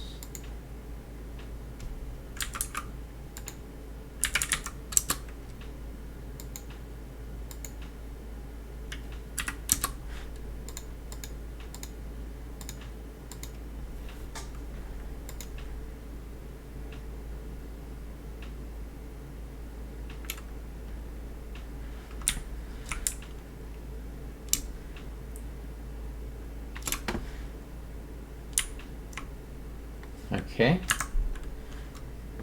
It works. Yeah, I'm like tuning the randomization ranges of the parameters that are making the skybox now and trying to get them in ranges that will always give me good results. And to do that, I just fly around to different zones until I find one that I don't like the way it looks. And then I go fuck with the parameters, the randomization parameters, till I like the way it looks. And then I come back. Eventually we'll hit a star while I'm doing this, but it's 5% chance. There will always be one at 0, 0, 0 though. This is like load time stuff, so this is intended to be like basically behind a loading screen until you get the cube map out of it. And once you got the cube map, you can destroy all the shit you used to build it. What about...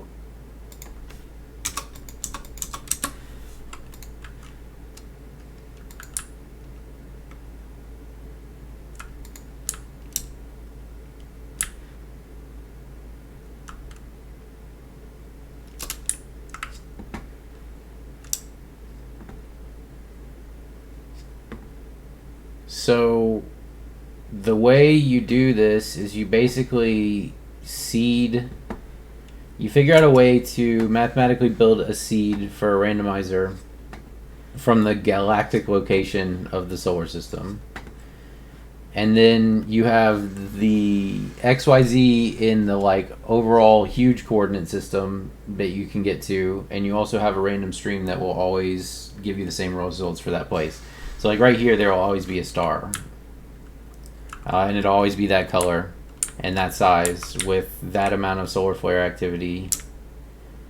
And same thing for the skybox. This is what I spent today building, the nebulas. It's all randomized. So this is like, you can think of this as like going in the coordinate space of a universe. It's a 500 million by 500 million by 500 million. and we deterministically take these three numbers and make a seed. And then that seed determines what the skybox is going to look like and where the stars are. And if I go to another star, the star field will shift accurately. So like if I go to a next door neighbor, the star field will look kind of the same. But if I go really far away, it won't. I've got planets to put in here too, but I'm trying to get the like level transition process and loading stuff done. And then I'm going to get the planets back in.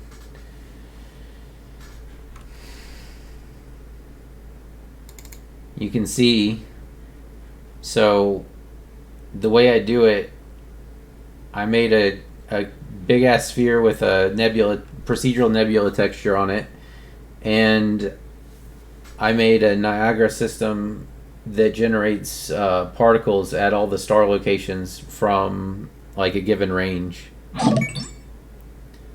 And that gives me my star map for the local space and my nebulas.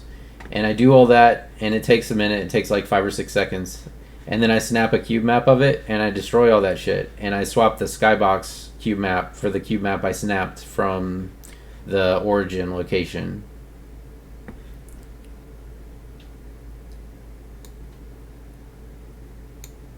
And that way, like, anywhere you go, like, and now it's performant, you know, like, it's not like 20,000 particles like it is at the start, because it's just a fucking picture.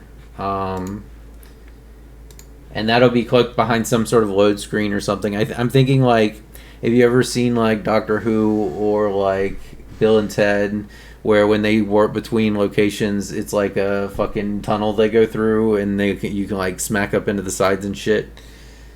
Something like that. Fly through some kind of undulating tunnel while I load all this shit. And I can change the warp times based on distance.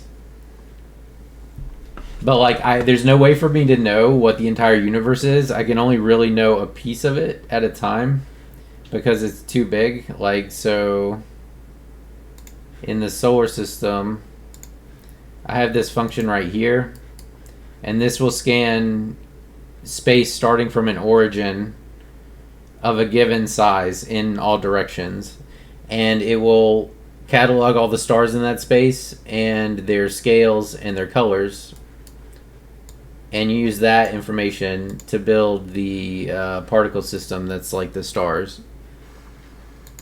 So, like, if I want these stars to look a little smaller in the sky, which I kind of do because some of them are like flickering, then I can change the scale.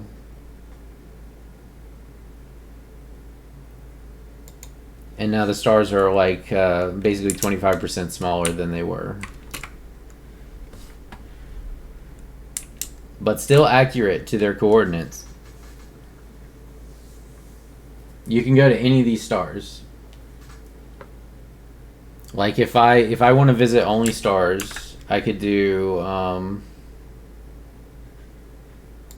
here.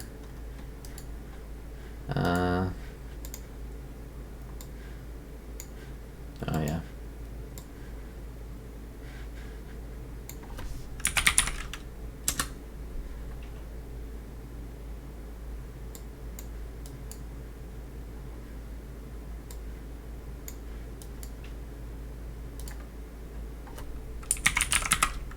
I can log them right now.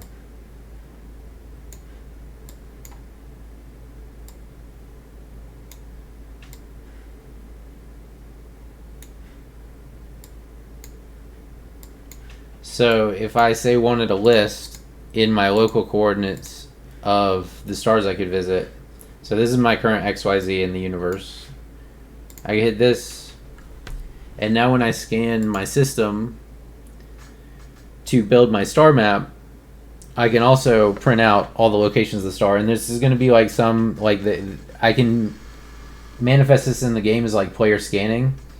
So I could say, like, you can know what's around you for like 10 blocks, and then you can, oh, that's a crash.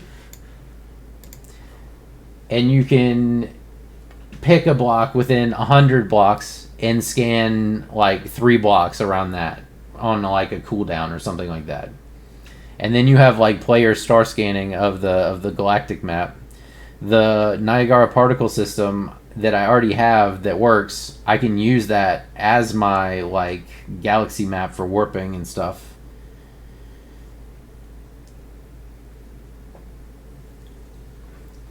Just like a much smaller one than I used to generate the star field. Sometimes we crash. We're doing lots of big math.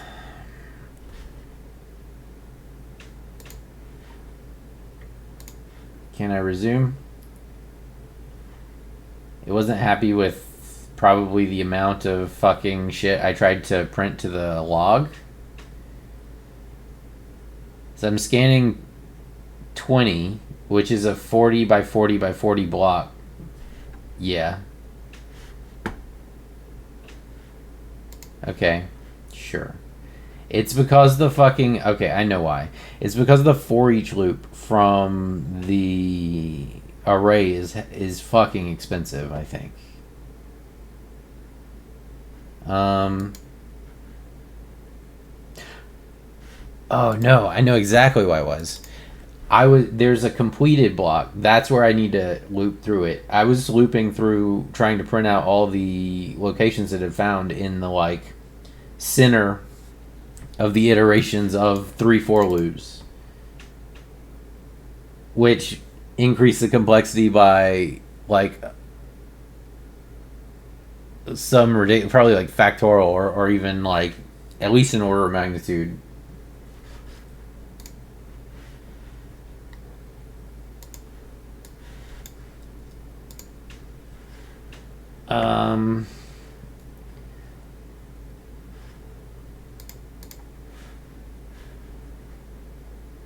Solar system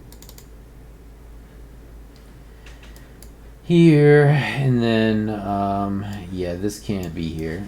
This is no, can't be there. I mean, I have the local star coordinates actually in hand right here, so I can just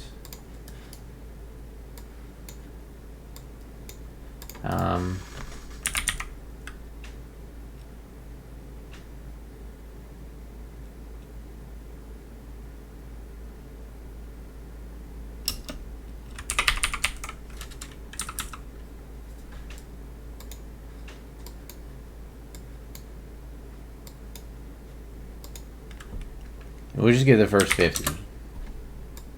That'll be a little bit less disgustingly, obliteratingly huge. Let's see.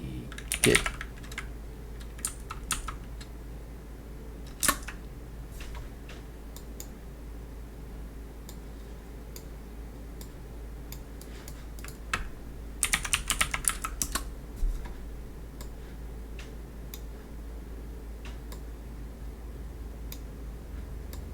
And if you really wanted to do this right, you would append it to a string as you build it, and then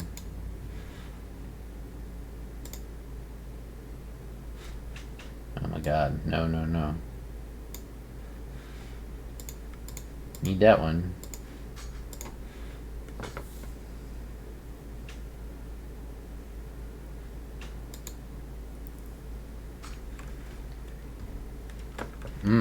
That's interesting. It changed the timing and then the camera missed.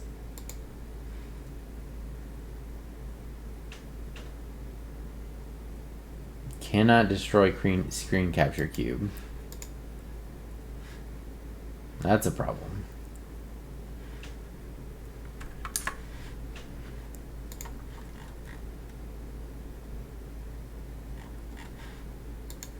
This feels weird to me because like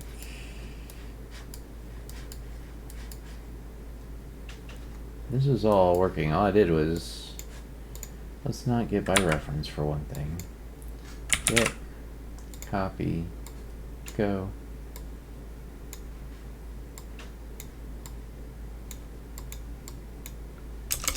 Pen, break off pen links.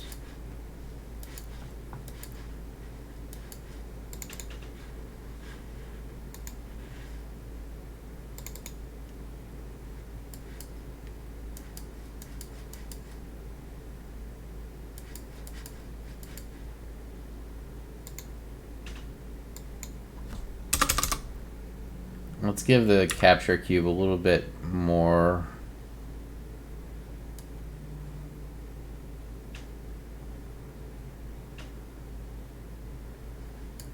A little bit more leeway.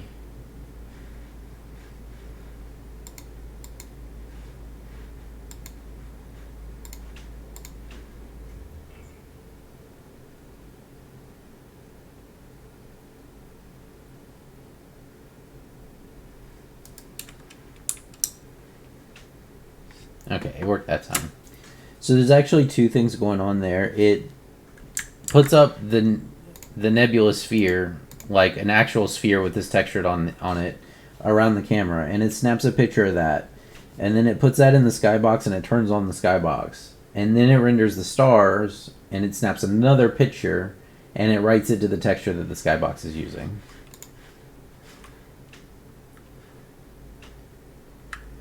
So let's take a look at something. Random.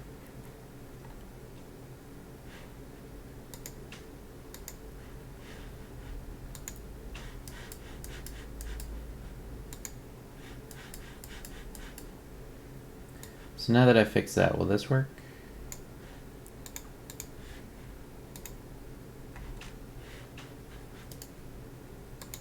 Okay, I get it. I was trying to destroy the capture cubes while they were trying to take a picture, and that's why it fucked up.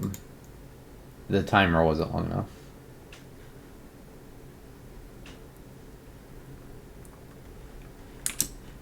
There we go.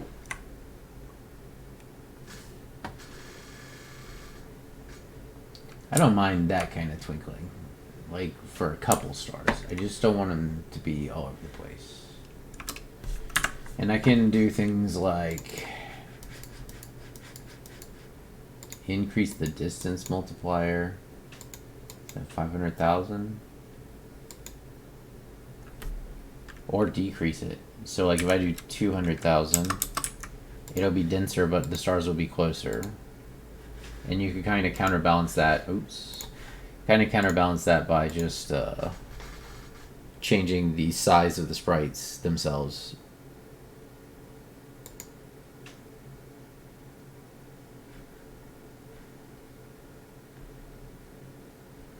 Closer and denser.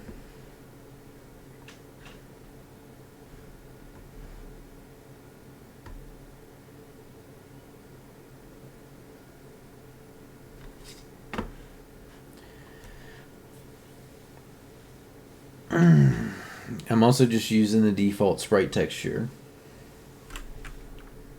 That could be improved. But that's like, I could do that at any time now.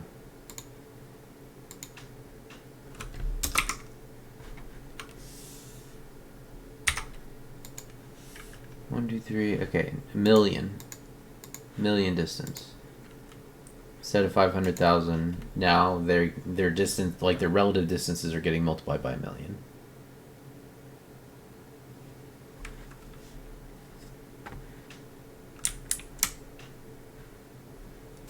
I think that actually looks the best, honestly.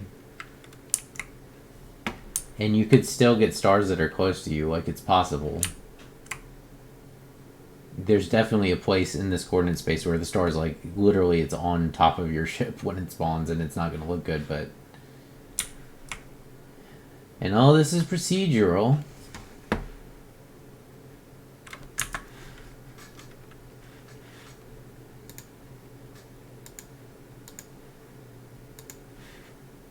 Oh. No.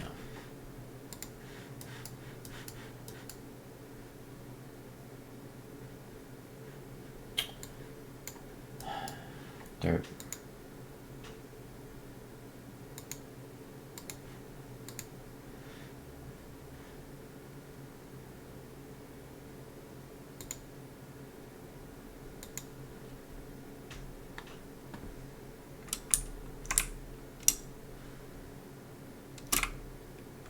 Didn't get my output. Frustrating. I don't know why my print line's not firing, but I would like to have a list of star locations.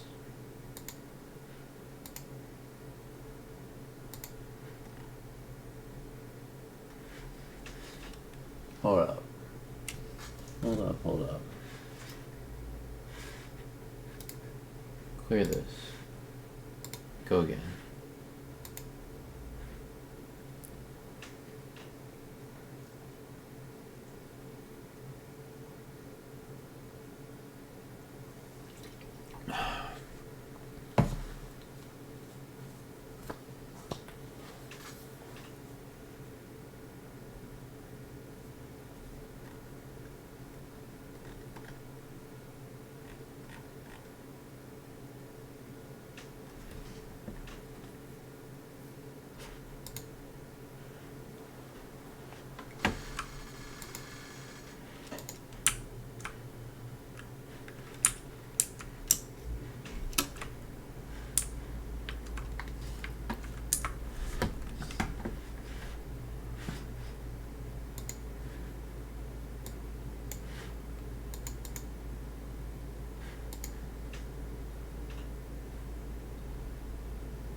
It's cool.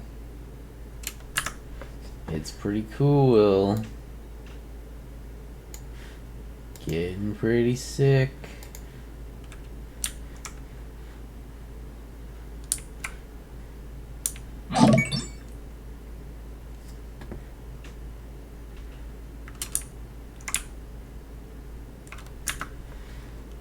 I'm kind of... I gotta figure this out. So obviously I can't... The only way I've been able to get the fucking capture cube to work, like you would think, just invoke capture scene, you got it. No, it does not work very well. This one works. Or wait. This one works. Can I do like this? I'm just gonna take the destroy off the chain for a second. And then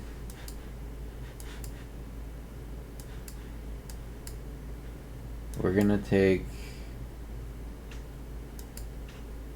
this off the chain for a second. And I'm gonna put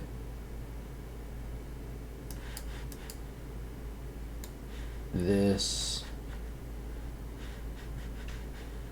in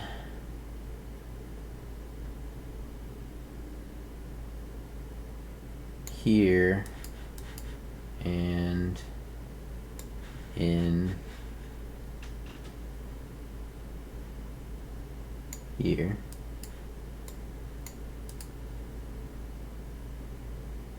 Create node links. Leave that one, and this guy is off the chain along with these three. This is what makes the second... I really wish I could get it to work with one capture cube. I haven't been able to make it work, so let's see if this works. Snap it. Stars. Snap it. Oh my god, it works. Oh my god, it works. Okay, so that means I can fix...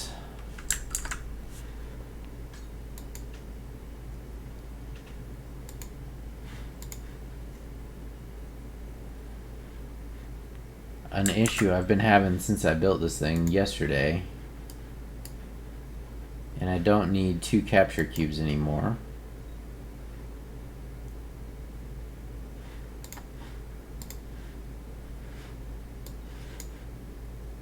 Yeah.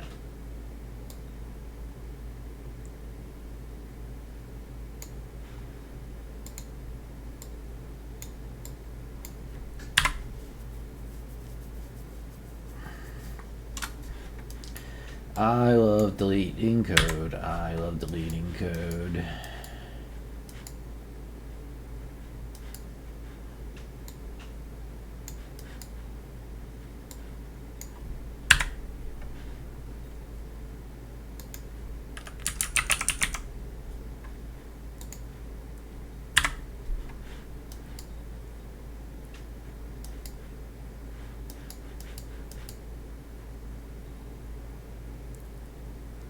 I wonder if now I could just use a scene. I think I know what I was doing wrong. I think you have to do this and then this. Like, I don't think you can just invoke this even if the target's already set.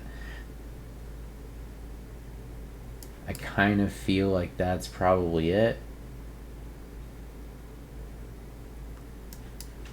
So let's try this.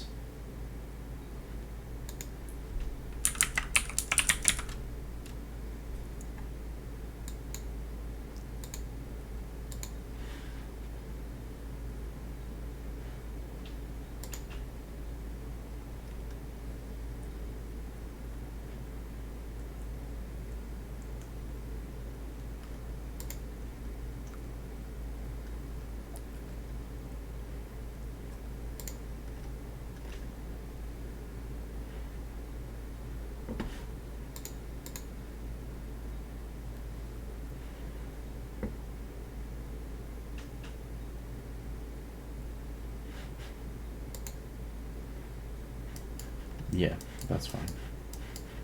We get in there.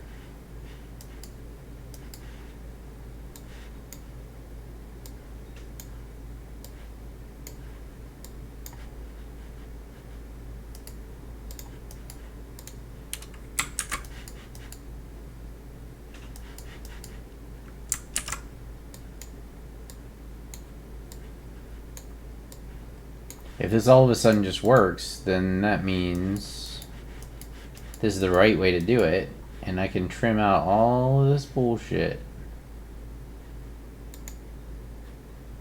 0, 0, 0, right? Yep, yeah. We would just leave it at the normal.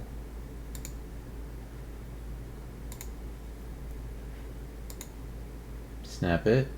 Got it. Stars. Snap it. Got it. Oh, beautiful. It makes this class so much cleaner.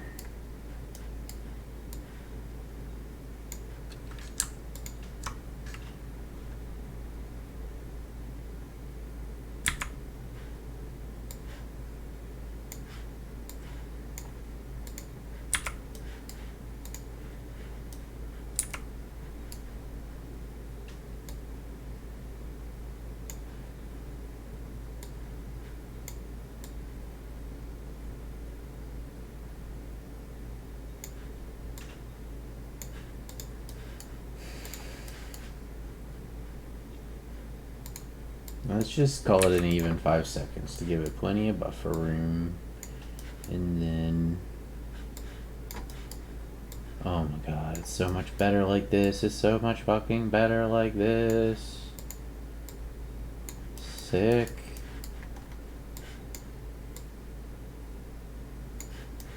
This is like how I built it initially, but it didn't fucking work. But I was... So, if I build this as a scene component, and I went and set the render target, and I expect me to just be able to invoke capture scene. It doesn't work if you do that. You gotta do this, and then capture scene. That's kind of like... I've only been doing this for 4 weeks. Is it really my fault that it doesn't work like that? Or is that just kind of wrong? Like, it should probably work that way.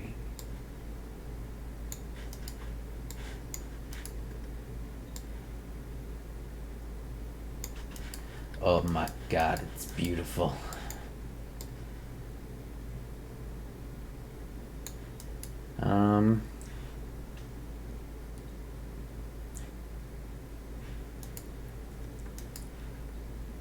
Sure, there it is.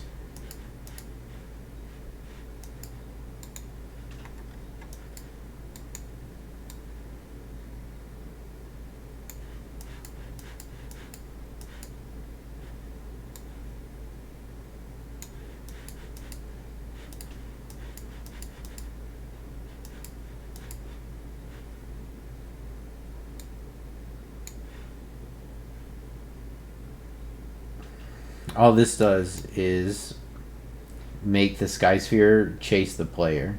I've figured out how to make the sky sphere so that it's like it always renders behind everything no matter what. So you don't need a huge sky sphere necessarily since everything renders in front of it, you can have a small sky sphere around the camera and it still works, and you can just make it chase the player. I mean, the sky sphere is not small, don't get me wrong, it's like 1 million. But it chases the player. Yeah, snap it. Snap it. Done. Okay. Keep going. Oh, that's cool.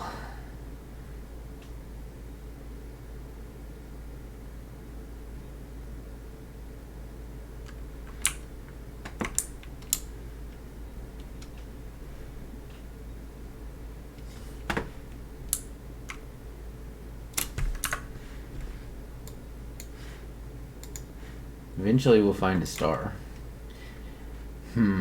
So one thing I am noticing, this background texture looks good, but I'm gonna need realistically, that's like a combination of noise that I'm using for a mask. And realistically, I think I'm gonna need 1 or 2 more. And then like swap between the actual noise. I mean, the thing is, I already have the noise. It's just more work on the Nebula. Because I do kind of start noticing similar patterns in the background colors.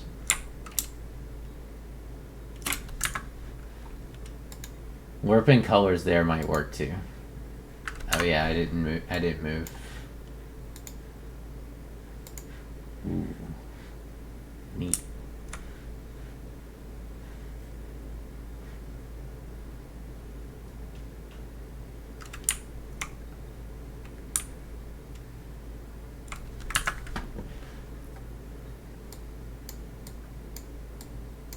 I'm gonna want some like local volumetrics in the system as well.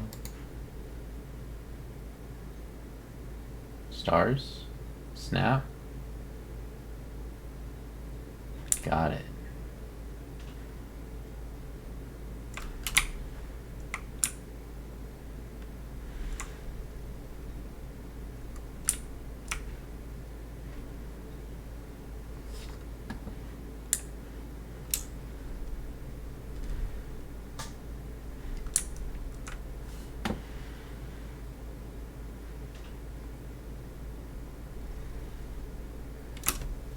I should do something to like randomize the shape this takes. I have like, the textures don't look good at the poles of the sphere. I have like little butthole covers on the sphere. I mean, I guess I could probably it's a cube map. Maybe I could stick it on something else. I don't know. I think it's pretty good. I'm pretty happy with it. Not this place. The edge of the galaxy.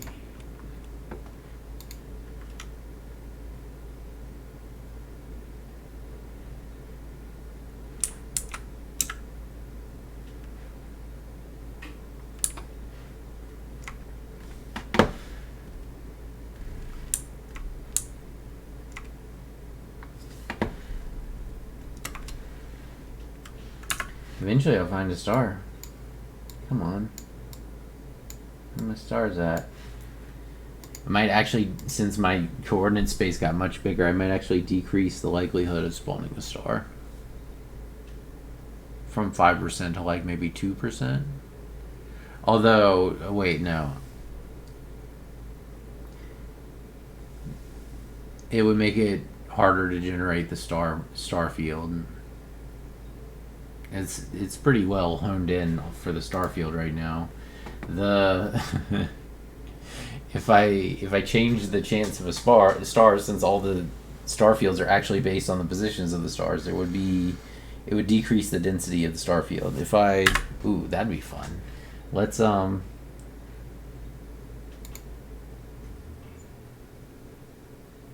where is it? here, I think. So if I want to change that, I can come change this value. So if I do 25% chance to contain a star, this is going to be nuts. Oops.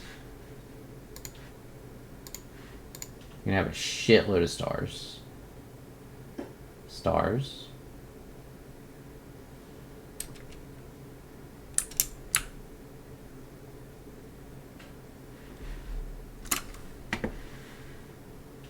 Way more stars. It actually still works. Local offsets doing work. I bet I can still go somewhere that doesn't have a star. It's 25%. Should still be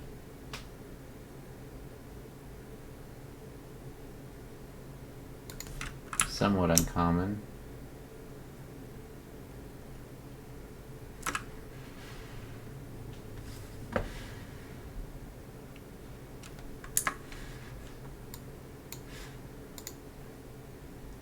Ah, here's one. No stars in this one.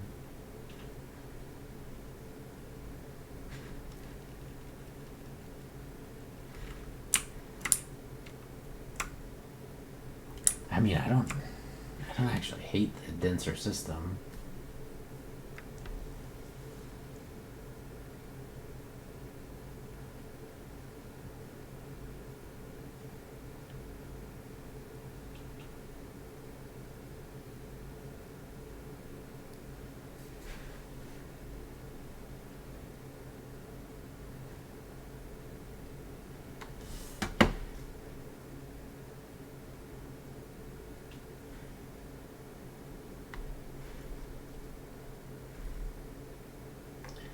Whew! lot of good work today. This is great. I'm super happy with this. I can make this, like, if I spend like 2 or 3 hours, I can rig up another couple of noise textures and have it randomly pick between those two.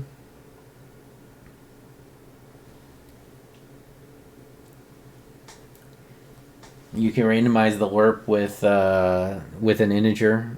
So like if you need to like randomly pick between two noises or something in a function, you can pass it a random integer between 0 and 1, and you can LERP the two textures together with that as the alpha. Proc Nebula.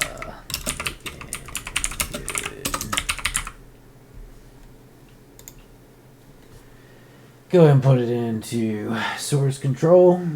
Now I got my restore point. This is in the bank.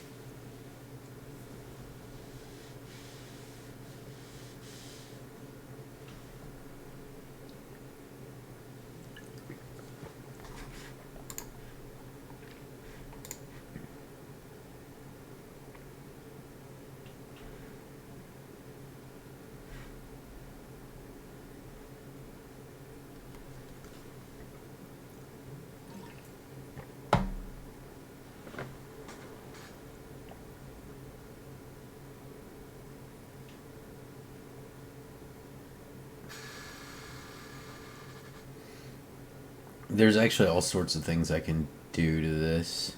I can make it tint. I can make it tint everything based on the star in the system. Like if there's a star in the system, I can take the shell color and tint the nebula with it.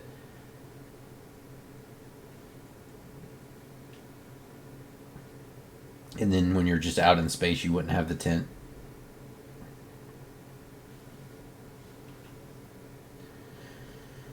Oh, now, so this is basically what my goal was for today, and now accomplish it. I'm trying to think of what I want to do.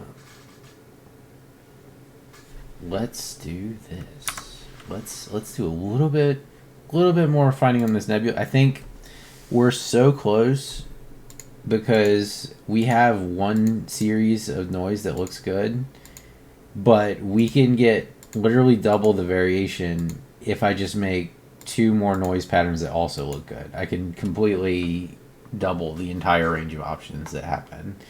So I think I'm going to do that. It's going to take a minute. Empty procedural nebula.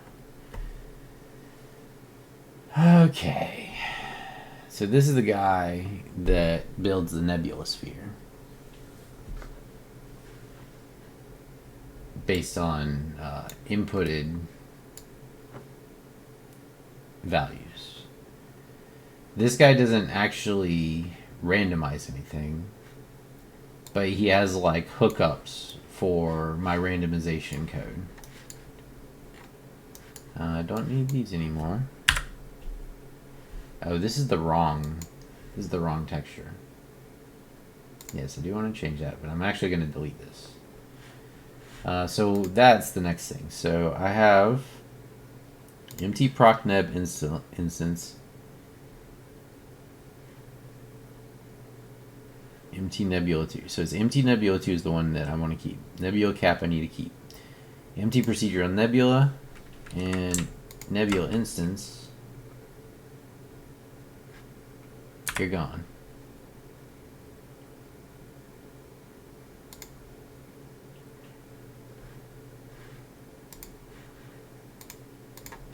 Alright, so I'm left with dynamic star map, dynamic star map instance, which is what is being used on the Sky Dome, the nebula material, the nebula cap material, the nebula material instance, the mesh, the cube render. I don't think I use this one.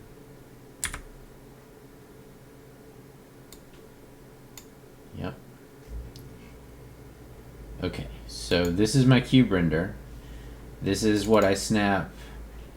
I snap a picture of the nebula, and then I put the stars up, and I snap a picture of the stars on top of that, and then I put it on the skybox. So the fun part of this technique, like this is actually a really cool technique, because like you could put other stuff in there too. You could put other random shit in the skybox, whatever you want. If you want like a black hole in one of them, you could do that.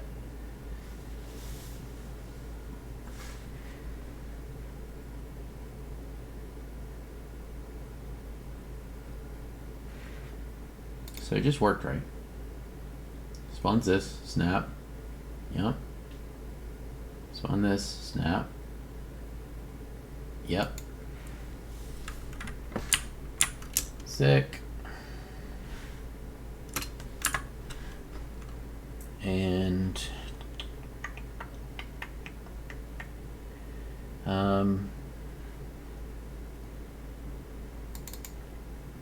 so this is like my this is like my library that does the randomization. So like this guy figures out if it contains a star. This guy figures out the shell details that you need. This calculates the distance, only the details you need to make the star field, and this calculates the details you need to actually render the star in the system. So like when I'm scanning, I'm only doing this one rather than this one.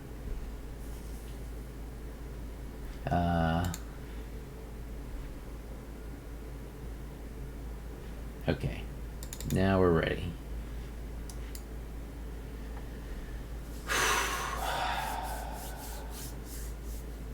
Background first.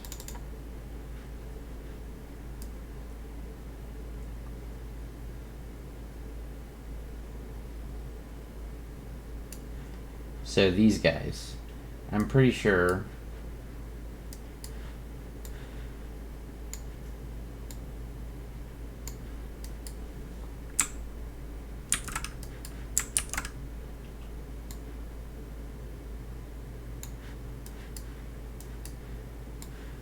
that I can literally just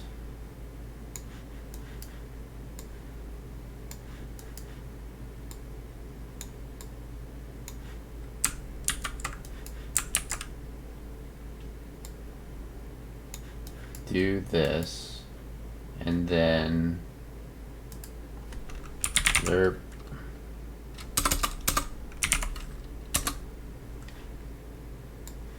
connect you and you.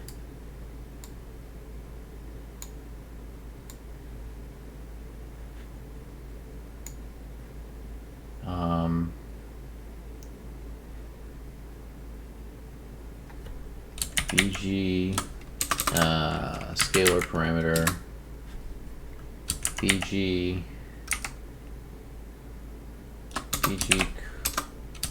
color gradient lerp between 0 and 1.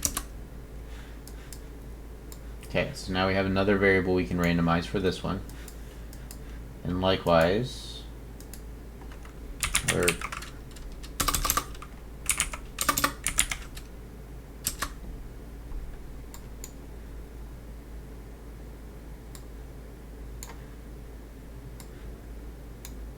scalar parameter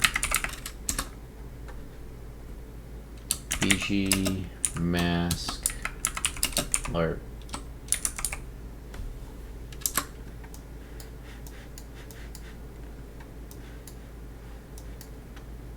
Color gradient lerp mask BG.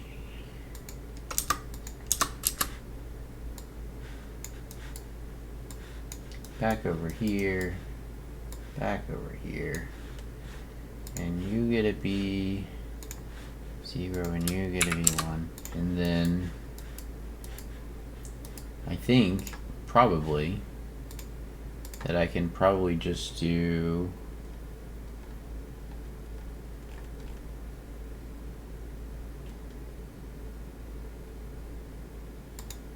something like this.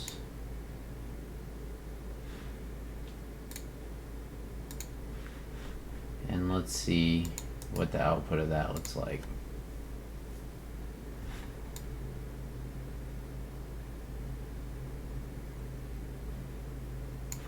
So how does that compare to this?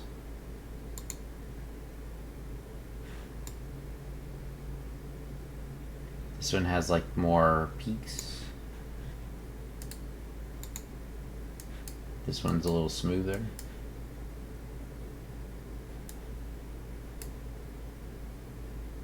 BG color 1 is going into A.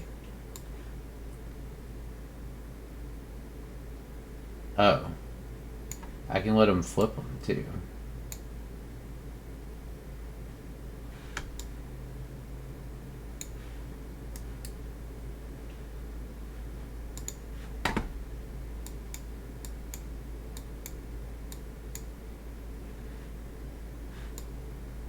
It's interesting, but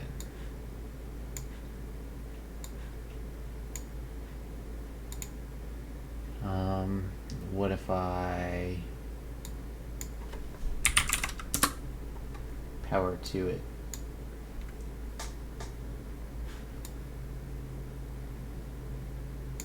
Okay. What if I use just a different texture entirely?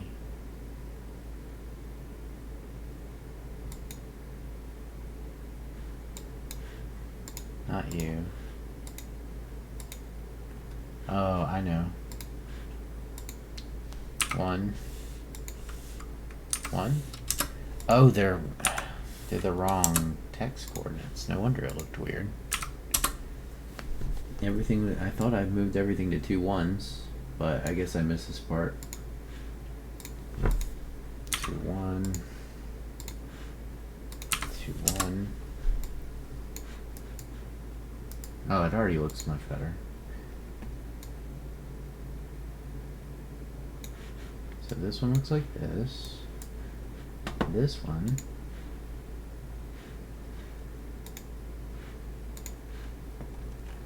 is not good enough yet.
They're very close. So let's try this.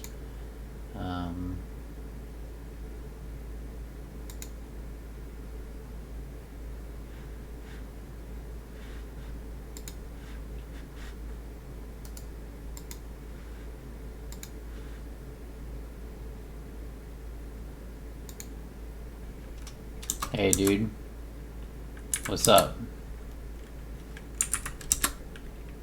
That's neat. So, I got this shit working and it looks fucking sick, but I can make it a little better. I'll just connect this node so that you can see it. This shit is looking good.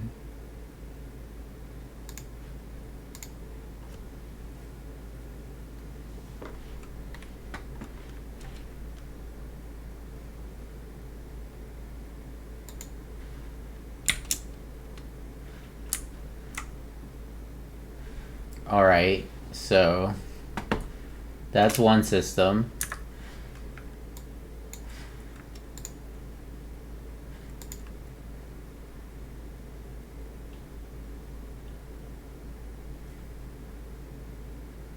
Here's another system.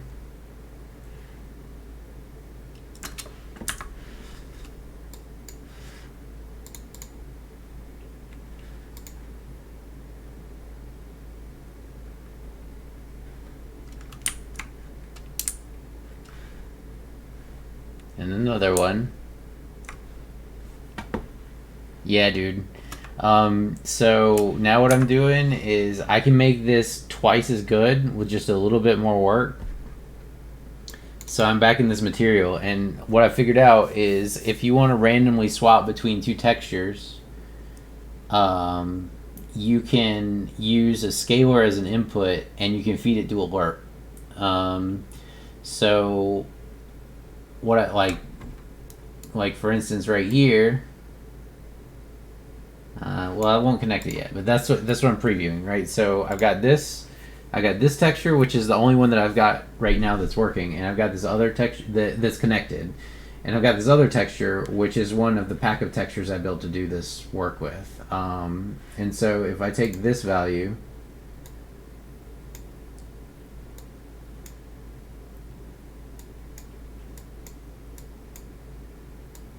so like I can drastically increase the variance in the background colors and shit with just like one node, and like all the randomization shit will still take place. So I'm kind of playing with that for the foreground and the background. So basically I figured out one that looks good. Alert. So like I have texture 1 that I want to feed into my algorithm. I have texture 2 that I want to feed into my algorithm. And I want to randomize which texture I get. So if I want to do it, so if I want to do it as a gradient, I can feed it a float, but I can randomize a float between 0 and 1. But if I want to do it as just a flip a switch, then I can randomize an int between 0 and 1, and then feed it into the material, and it'll swap. So like if I want to turn the top texture on, I do that. If I want to turn the bottom texture on, I do that. And if I want halfway in between, I do that. So I'm gonna do a float for these because it actually looks like the blend looks good, I think. And this is gonna drastically increase the variance. And you could do this like a bunch of times, but doing it once doubles the amount of different patterns and shit that you'll get. You know what I'm saying? Flip.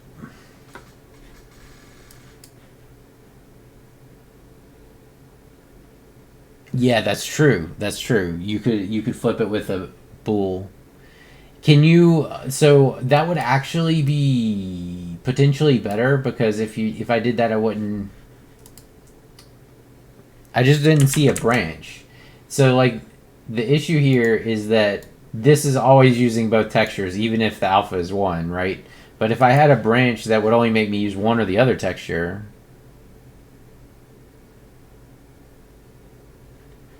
I see.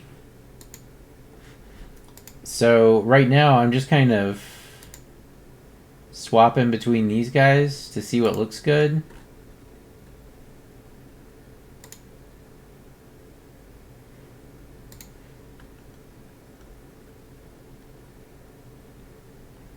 Oh, so I don't know how the textures work exactly, but I assume that using a lerp here, I'm making full use of all these nodes at like runtime. Whereas if I had like a branch that where like use this texture if otherwise use this other texture, then that might. But I think the lerp is better because I'm gonna get huge amounts of variance by lerping between the two different patterns. Like these patterns. So here, check this out. So this is the offset stuff we were talking about, right? So I can randomize the pattern of this fog with these offsets. And I can do that up here too. And then I can lerp between the two and you get like a lot of variance. Where's my BG textures? How about just BG low frequency blur? And how about here we'll do BG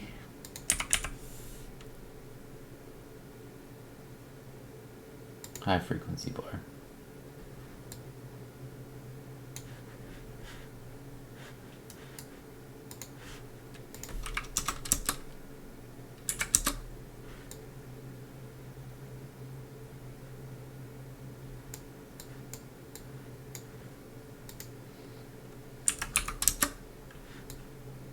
No, I like the other one better.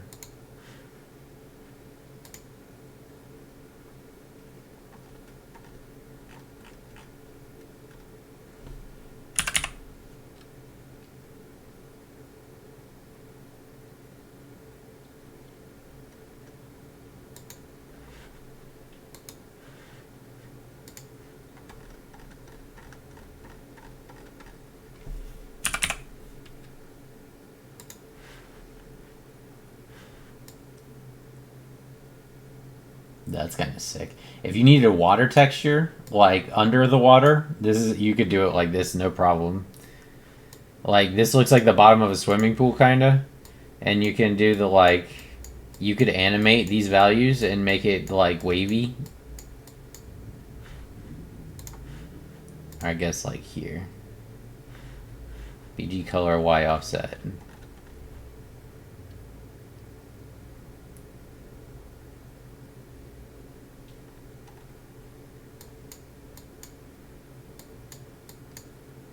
Oh, these don't actually affect this though. So I like this. I think this is gonna be like, cause this is the background color. So I like this. I want to see full warped one way, full warped the other way. This is what I currently have. Okay, so I can do that.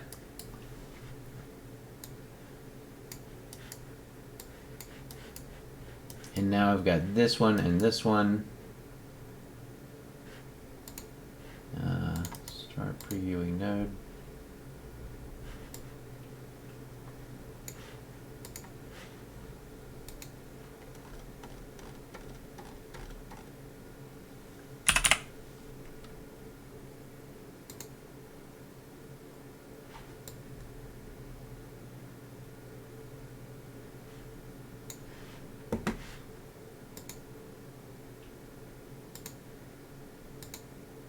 Offsets fall off.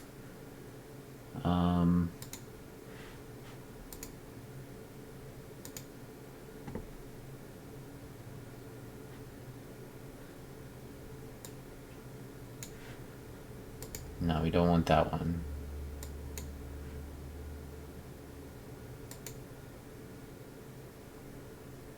Or maybe we do. Let me see what this one looks like. Start previewing.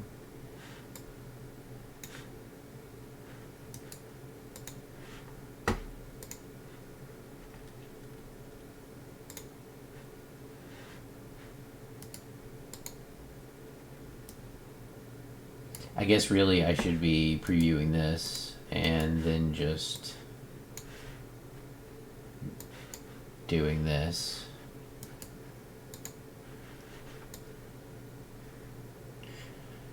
This is like the areas of color that will be visible. The other one is the color pattern.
think it's actually too bright.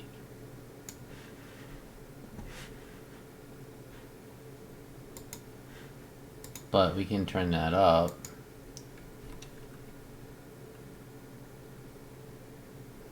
I would say that like this would be about the maximum brightness you would want to allow it to randomize to.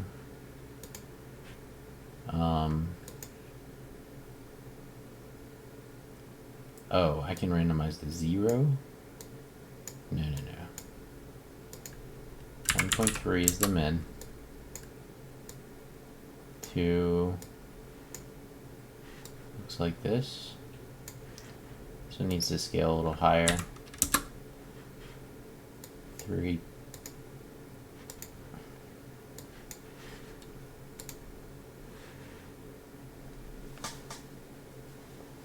So now with 2 more randoms, I can swap, instead of using a single texture pattern, I can swap between multiple random texture patterns.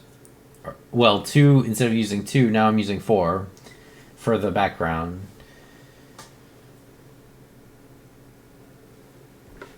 And each of those have their own like customization. Slider max 4.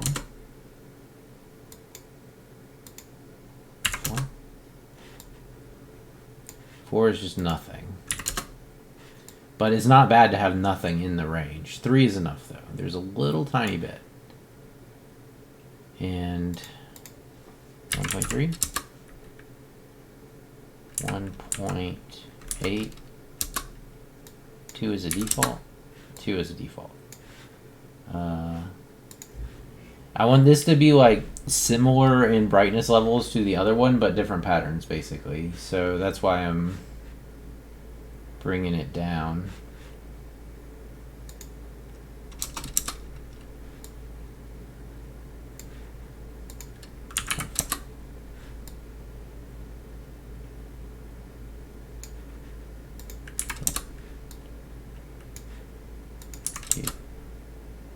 Oh, that's funny. It multiplies it.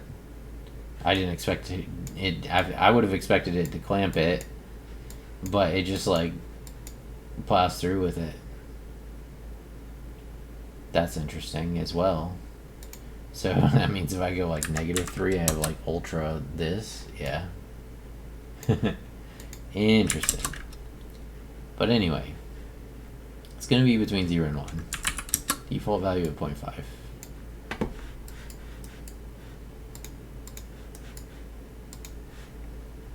Default value at 0.5. Previewing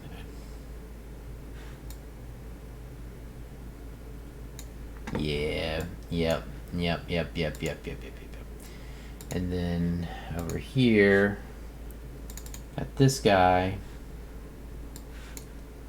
Oh, I already had it open.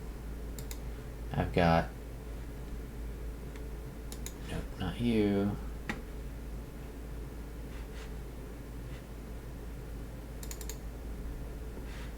Or maybe it was this guy. Why does it do this? I don't like that.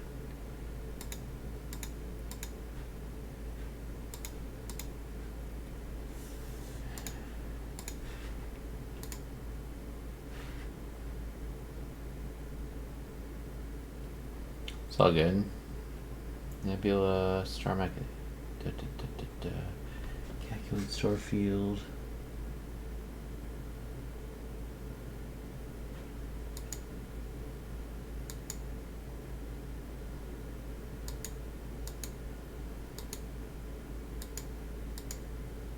Am I going crazy? Where's my nebula calculations?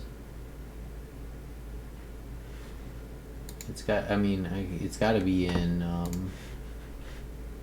here because I use it.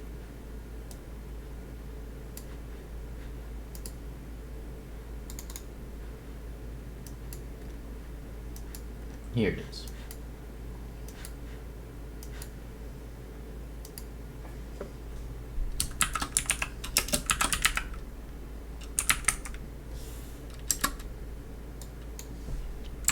Just 2 more. It'll actually be 4 in the end because I'm going to do this for the foreground nebulas as well, but...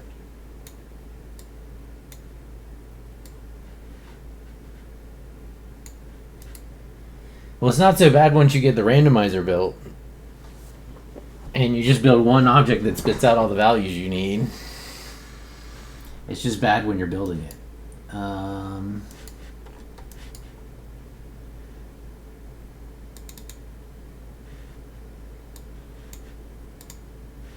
Star detail scanner is where it was. That's right. Or calculate star field details. That's what it's called. So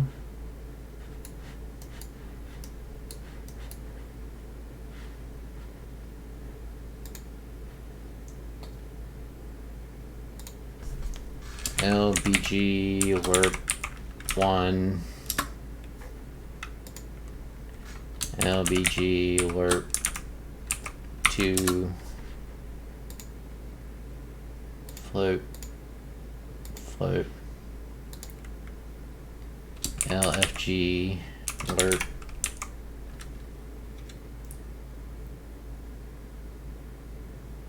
I think there's only one for the foreground because it doesn't use the same kind of color generation. But I'll need all these. And then we just...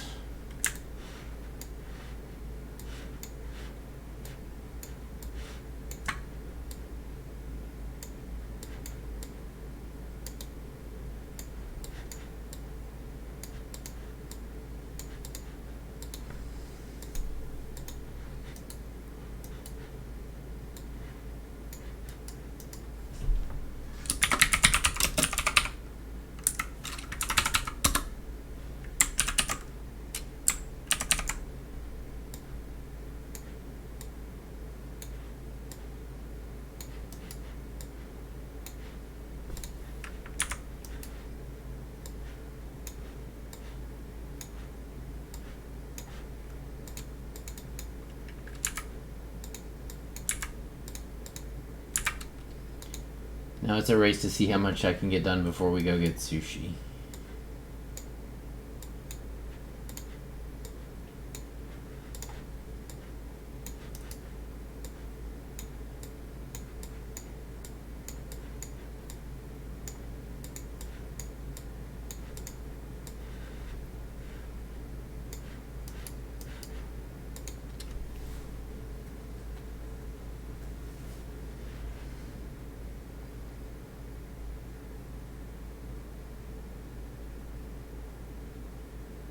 BGL 12 FGL.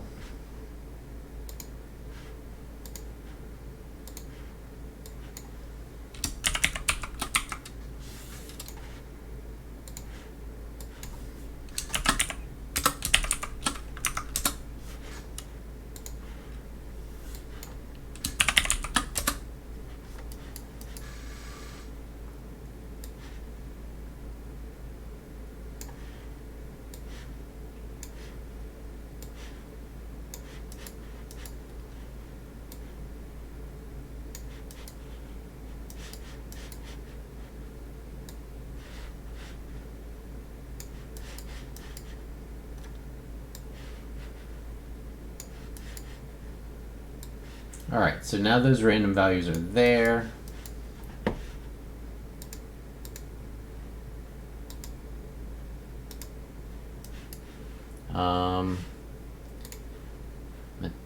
Material, let's see. Downsize this. Okay, so these come out. 1, 2.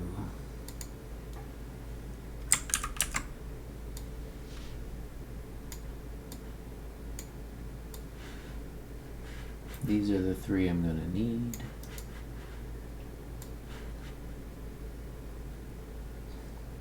BG lerp 1, BG lerp 2, foreground lerp, material instance,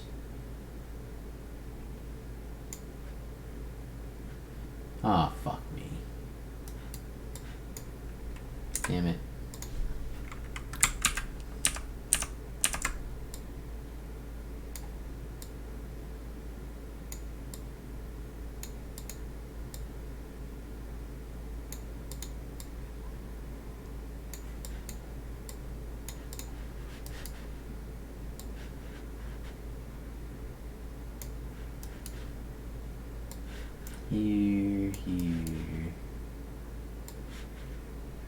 Yeah, I mean, they're a pain to hook up, but like once they're done, they give you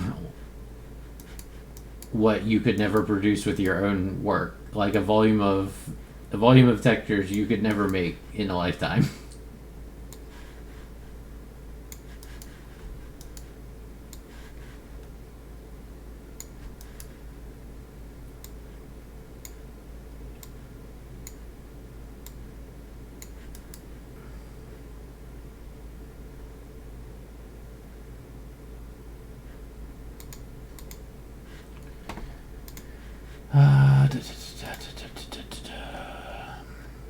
BG color gradient warp.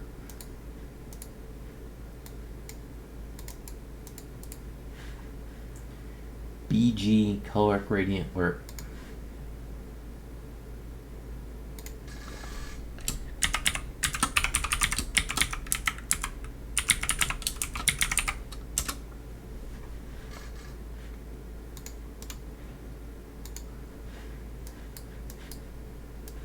BG mask warp.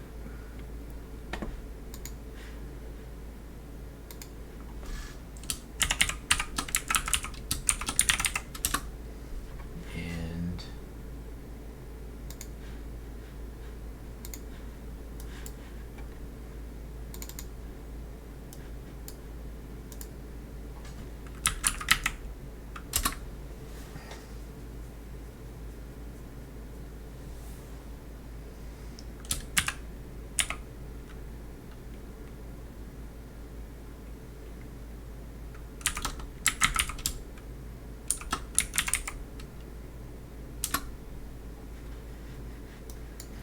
I could conceivably feed these floats as well. I might try that too.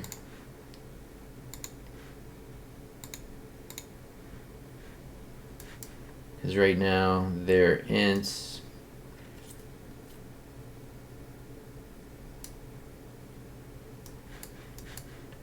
But it might be worth just seeing what it looks like if I make them floats. So mask warp. G mask warp, I think is what I called it. I don't know, my memory sucks. FG mask warp. Okay. Save. Connect back to the return. Whew. Okay. So added 3 of these. I gotta go do one more thing.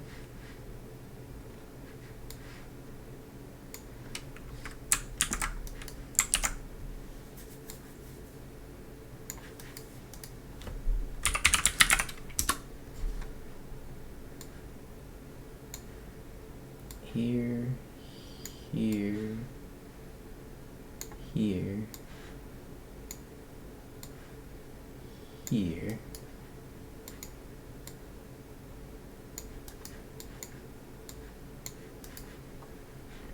And then I just fuck around with this shit. I want some like high frequency shit. High freak.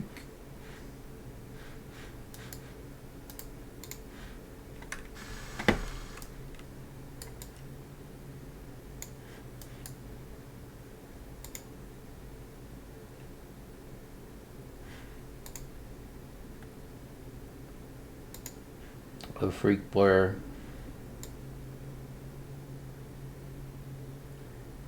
Man, dumping a bunch of like really high res textures in to use makes such a difference.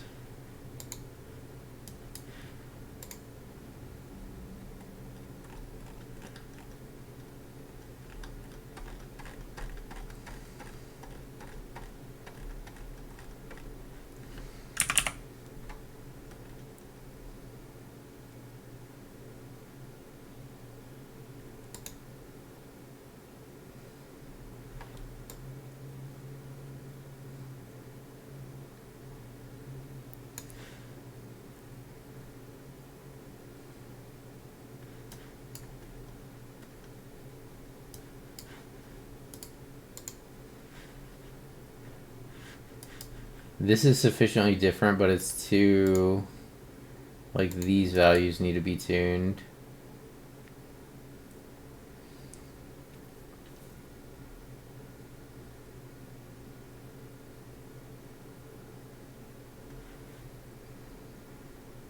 mean, I could always do like how like a sneaky hidden power before the user even gets to it. Yeah, that'll work. And then just like increase this till it's about the same cutout as the other texture.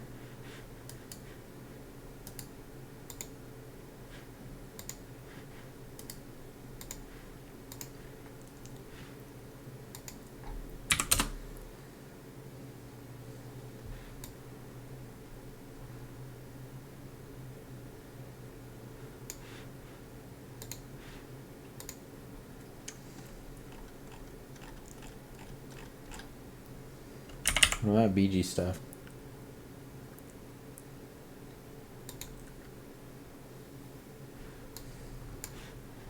Yeah, I can't do that.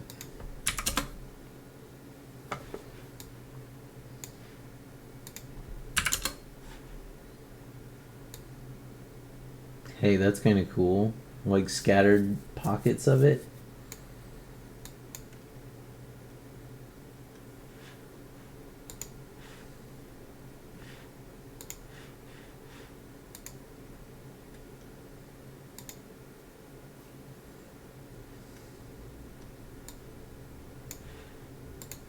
Can maybe even bring this guy up a bit.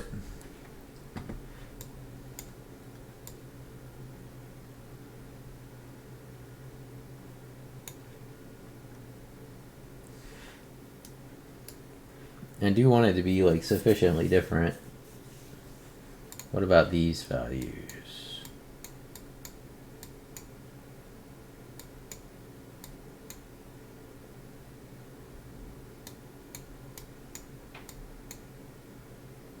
Oh, whoops. My bad. Wrong slider.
Okay, I'm starting to see how these work.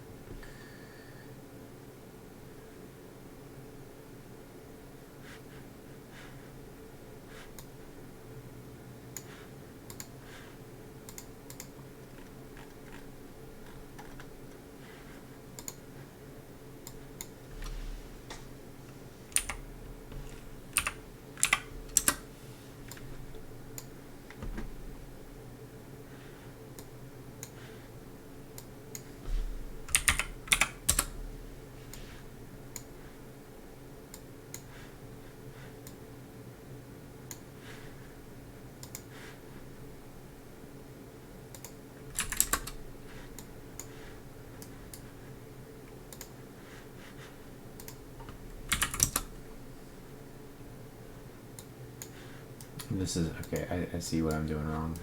So we put this here. We do frequency. No.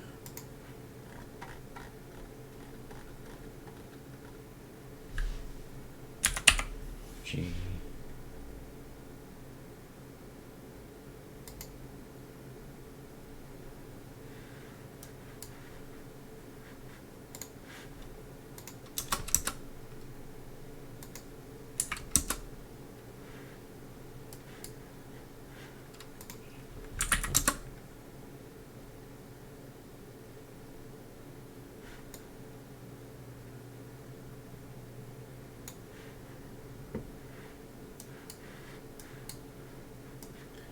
The fun part here.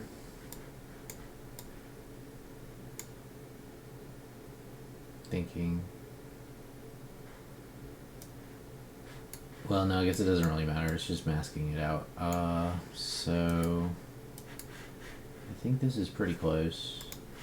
Let's see. 0 looks like this. 1 it looks like this. This one is a little off. Just a bit. These guys. I see.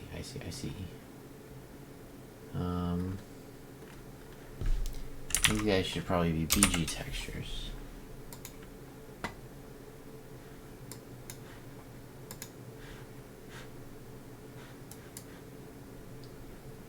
Use 2 of these here. We're gonna use 2 of these here. This guy's BG low freak. Starting to understand how all this stuff plays together. BG low freak.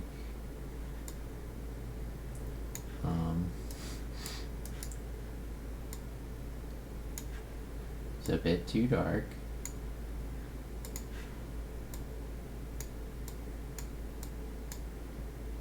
Oh, I can't do that though. Like, shit.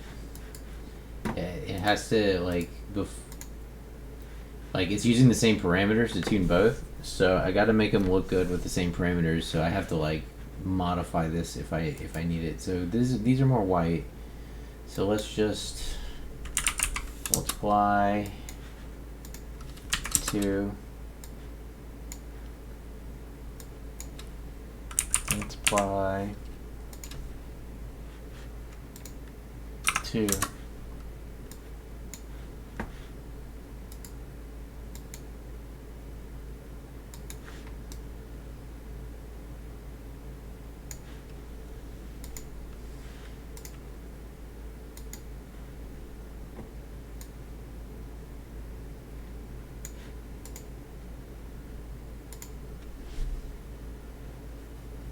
Yes, now we're talking.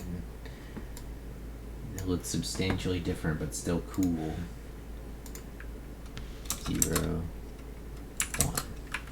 1.5.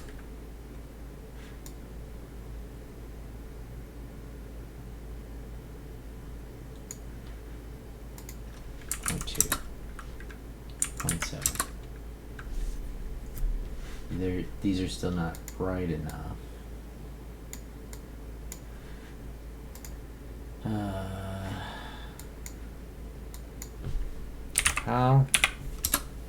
How to multiply 2. How to multiply 2. do this node.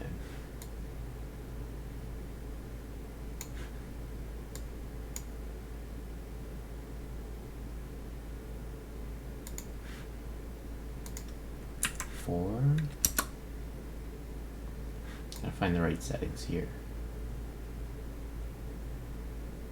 Okay, that's actually not bad because I can just multiply it by some arbitrarily huge number and then clamp it.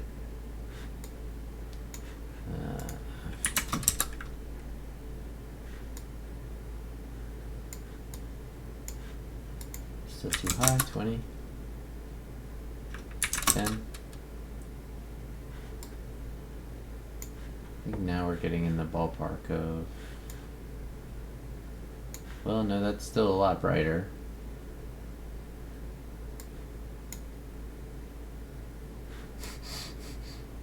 Not that bright though. Maybe I don't need the power.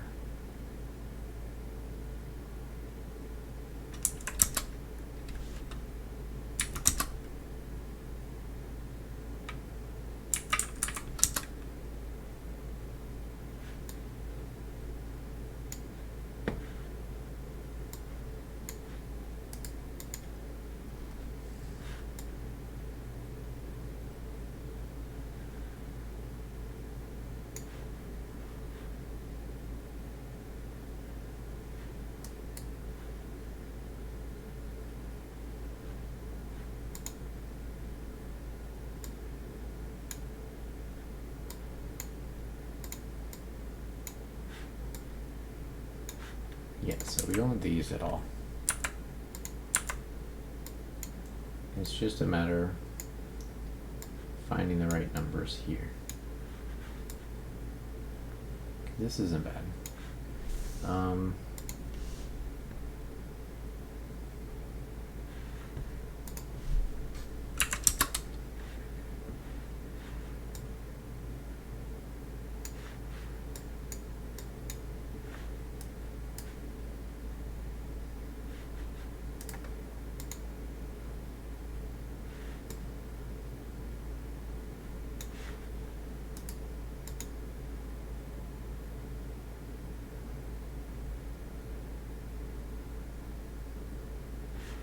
This one looks about like this. This one looks about like this. I mean, those are actually pretty close. Multiply by 4. We'll try that. 4. Preview node.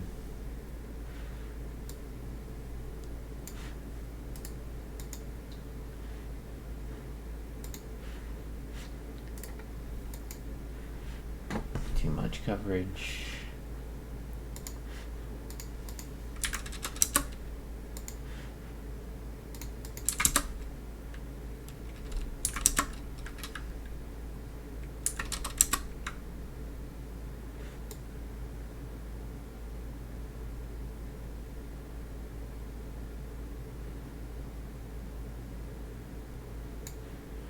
Sure.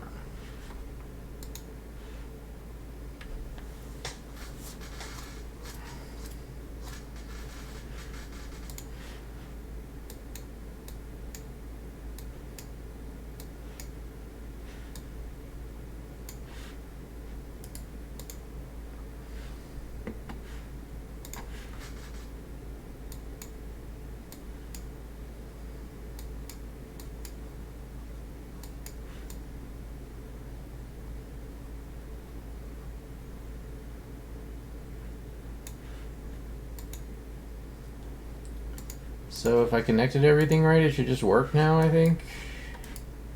I plugged all that stuff in. I plugged all the lerps in.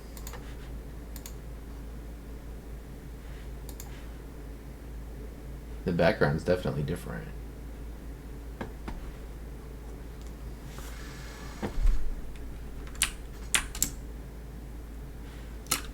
Alright, I'm gonna have to do some space travel. Oh, we found a star.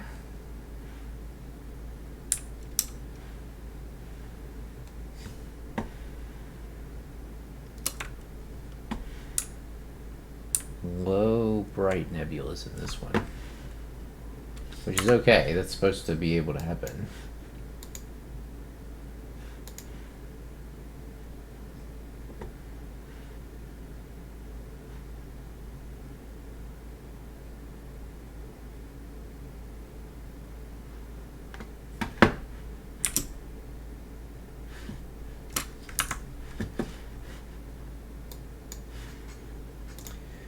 Seems to be working.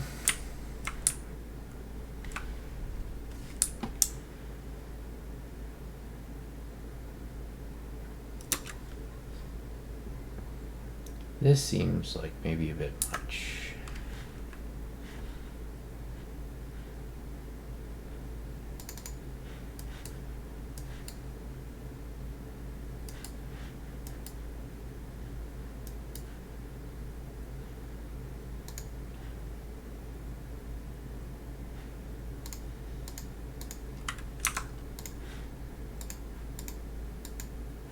Increase the total maximum brightness fall off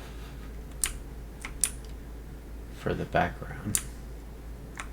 Ooh, that's fucking cool. The seam, no, there's a seam. How's that?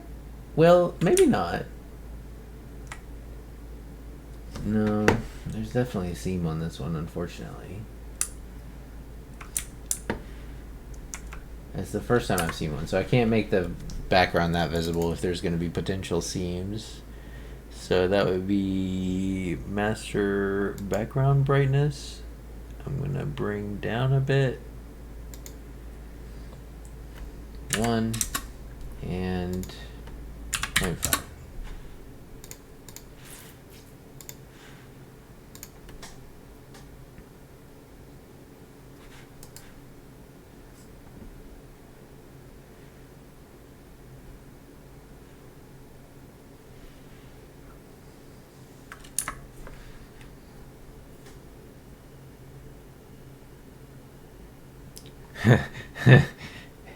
One thing that I could also do is between when I snap my star field picture and when I snap my nebula picture to the sky sphere, I could go blur the texture maybe a little bit.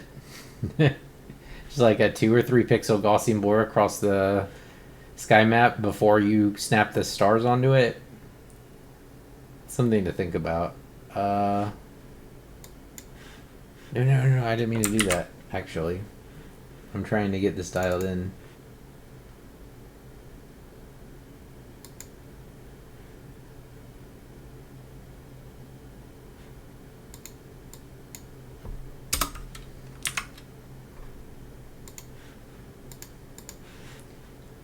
Cut off 30% of the low end.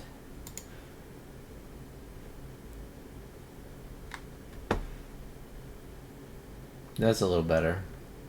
That's actually a lot better, to be honest. Much better.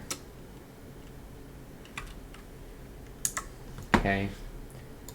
Resume the stellar journey.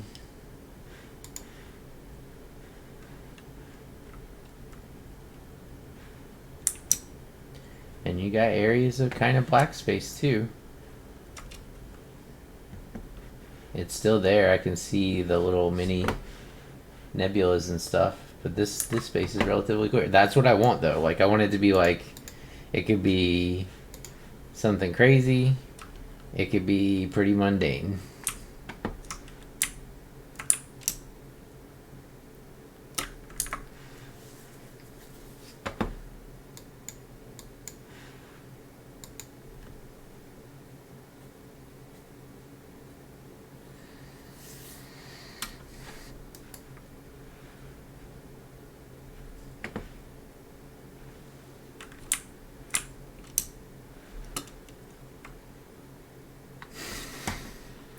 So next up is going to be the ability to switch these while still in the game. I want to figure out the level swaps.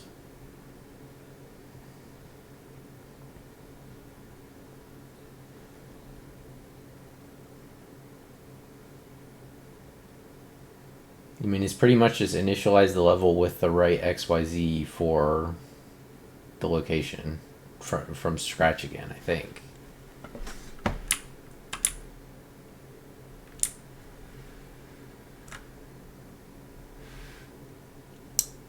This is cool.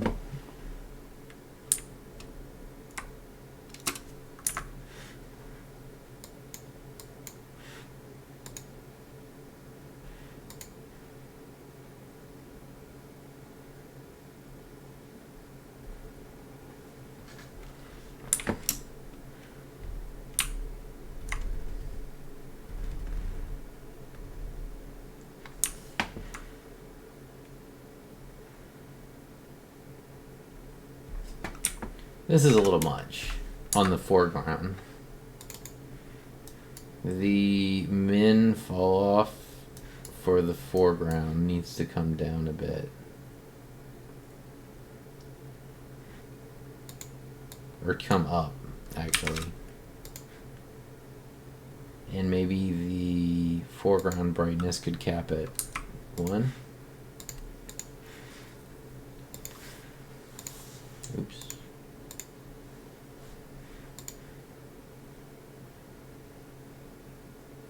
Yeah, that's more like it. That's more like it. I don't want it to completely dominate the screen, but like that looks good.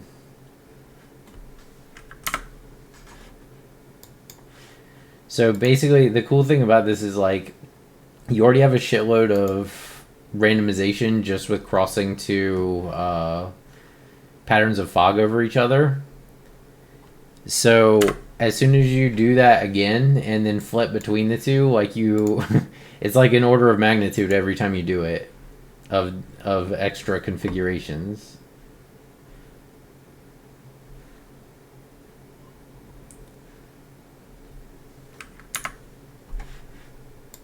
Space traveling.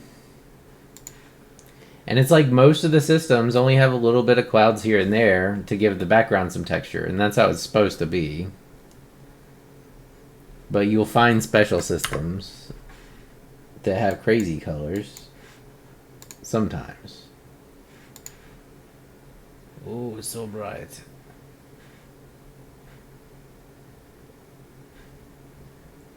Oh, this guy's got a neighbor.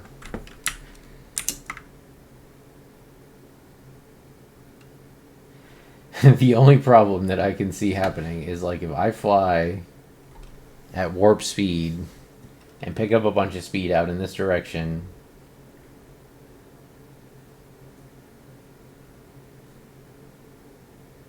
for a little bit,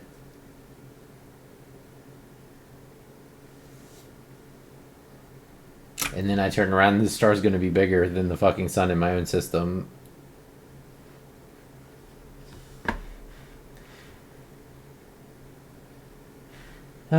But I guess it's not the end of the world.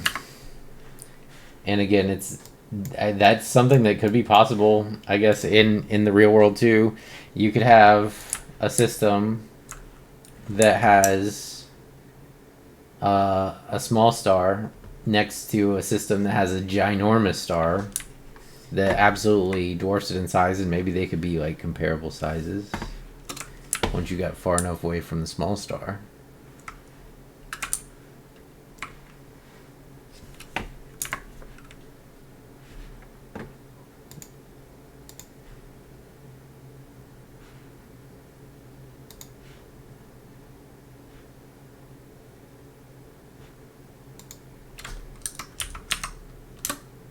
Should like the fall off tweaked up towards like 2 or 3 here, but I want to increase the brightness. There's just not a lot going on in this system, but there's something.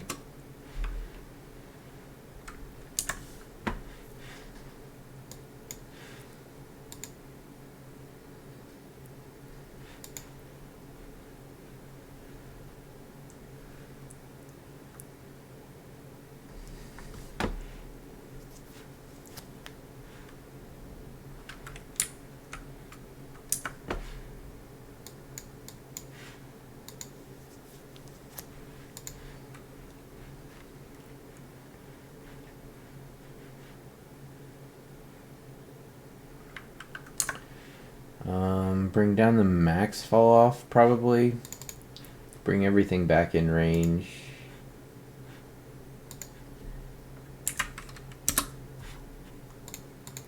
try that.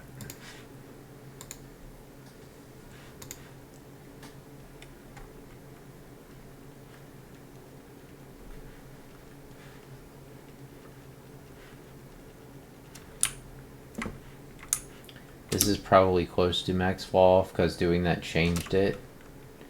It's kind of how you know. Like if you think a setting is probably getting close to max out in a scene, you can go change it, and if it changes scene,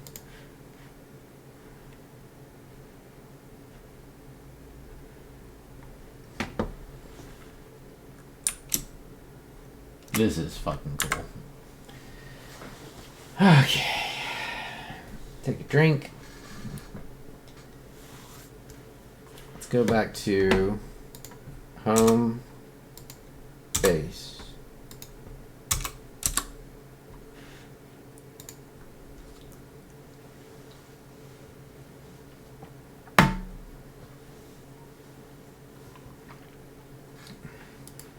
And I can just make the cube camera ignore the sun, so I don't gotta worry about like despawning it or whatever. I just make it not get captured. Same with the ship. I don't have to delete them or anything anymore. Or hide them. Man, this looks good. I'm happy with this. Ugh.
Oh shit. I kinda just fucked off of this and didn't look at it for like 3 hours. We're good. I figured it would be.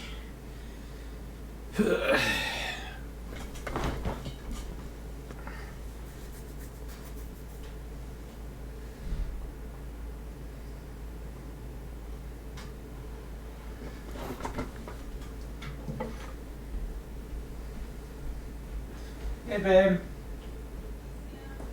Do you wanna open up and take a look at the ottoman?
see my thing? It's sick. Yeah, I do. I do. I do.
Okay, I'm back.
Okay, I'm back for a short amount of time. The last thing I'm going to do on this stream before I go get some sushi is I'm going to back to empty Nebula 2.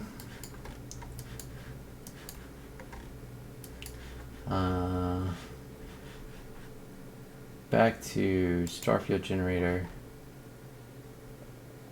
1 BG Core 2.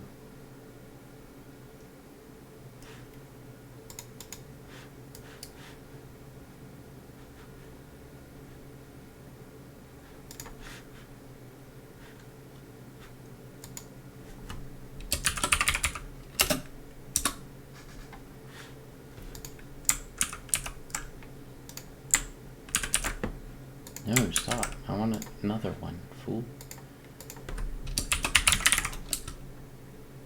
Color.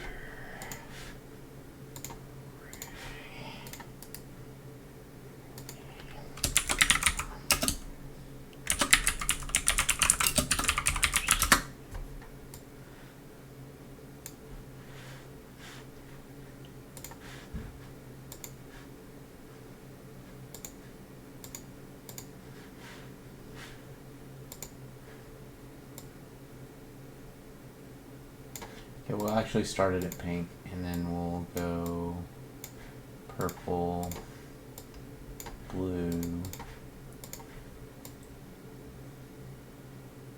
light blue, teal, teal green,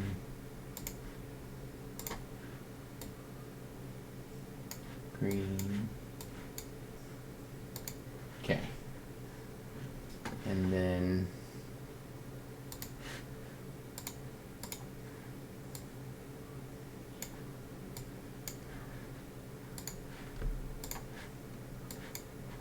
fuchsia.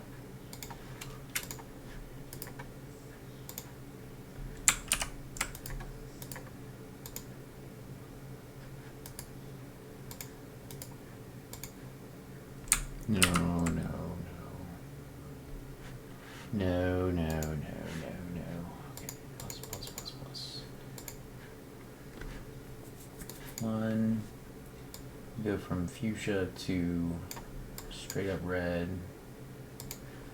And from red to orange.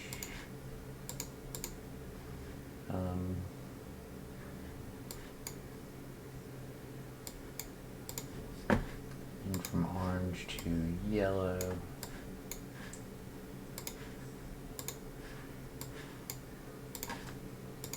From yellow to yellow green.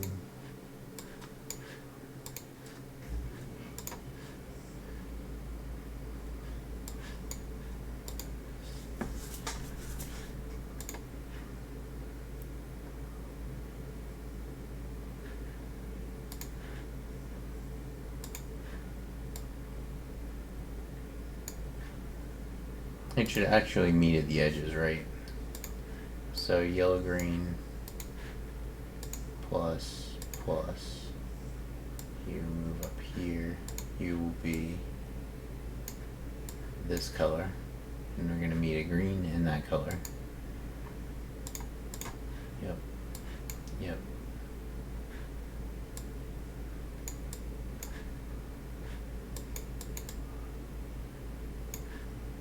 Yep. So from here to here to, oh, I can do it like this, and it's more precise. 0.75. Yeah.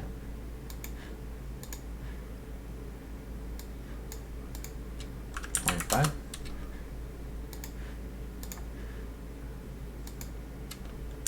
0.25.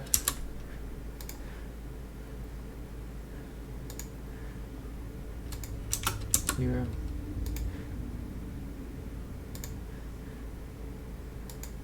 0.25.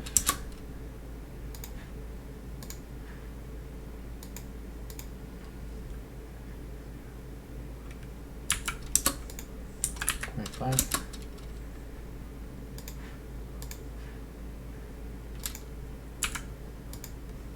0.75.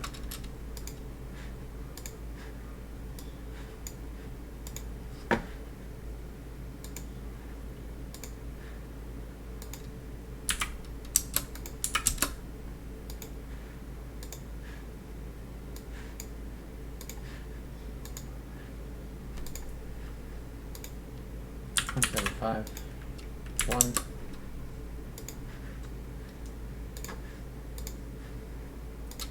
0.5, 1, 0.25, 1. All the saturated colors. Okay, you're gonna be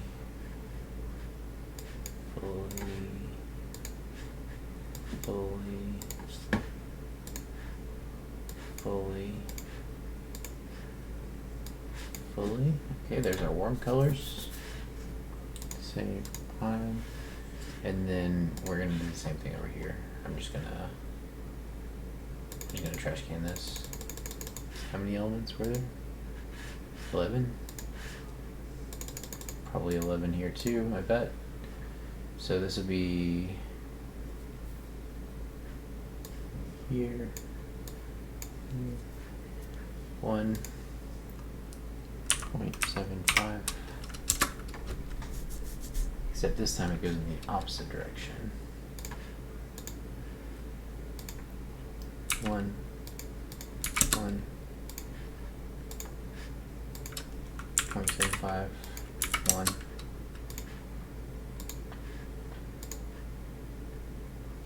0.5, 1. 0.25, 1. 0, 1.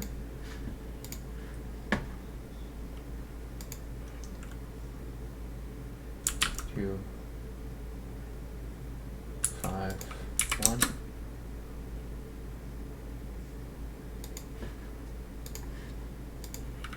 5, 1. 0.75, 1. 1, 1.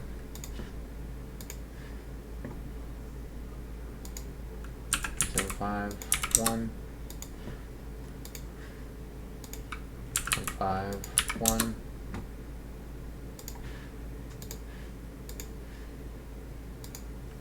0.5, 1.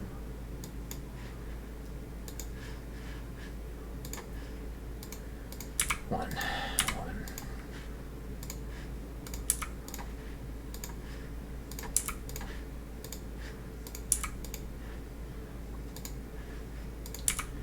So I'm giving myself the ability to flip the warm and cool color schemes and getting a slightly better enumerated list of warm and cool colors going. And we're meeting in the middle at pink and green, so both sets will share pink and green, so expect to see lots of pink and green.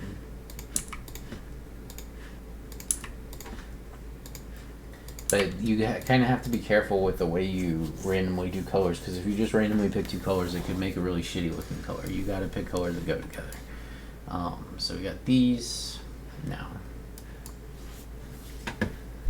Cool and warm.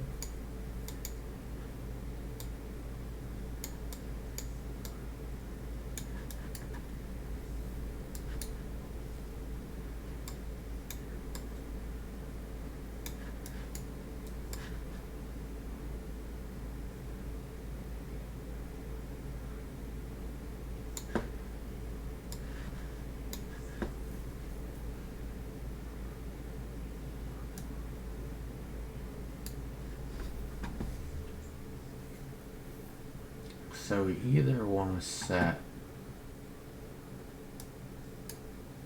so this picks up a random color from an array right here. I'm actually going to collapse it.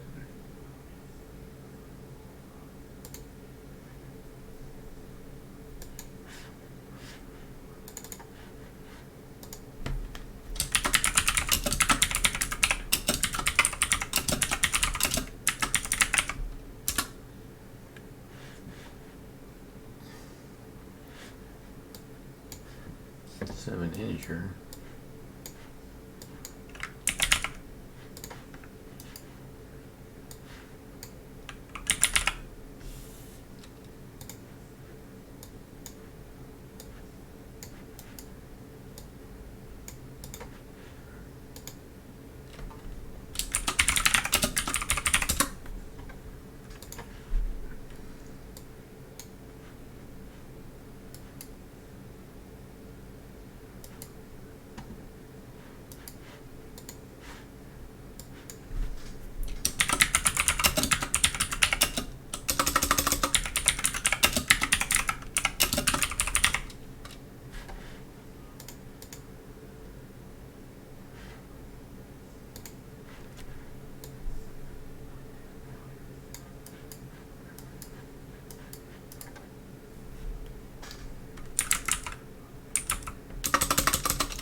Do I do an integer?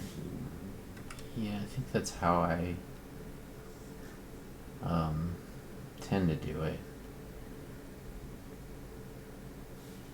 I don't know if I want it to be purely 50-50. Yeah, so it's going to be a random float in range from string.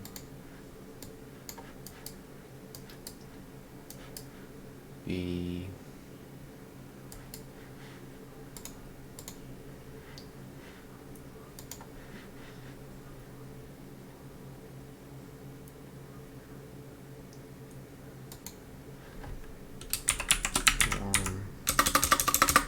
form color.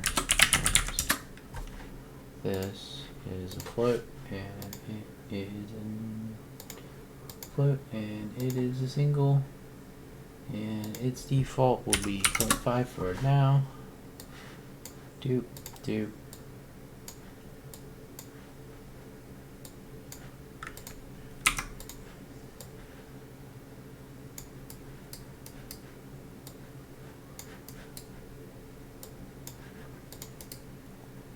Break node links here. So now we want a branch.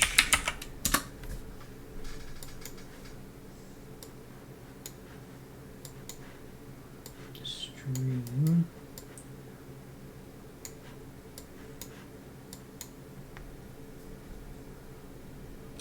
Less than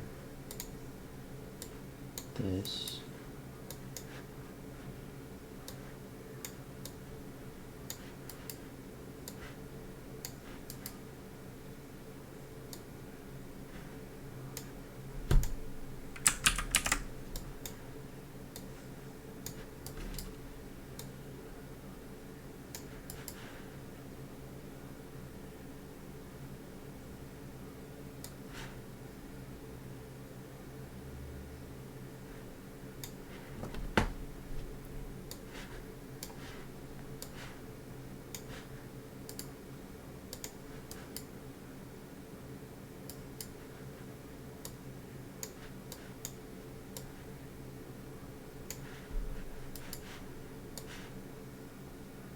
And now I should just be able to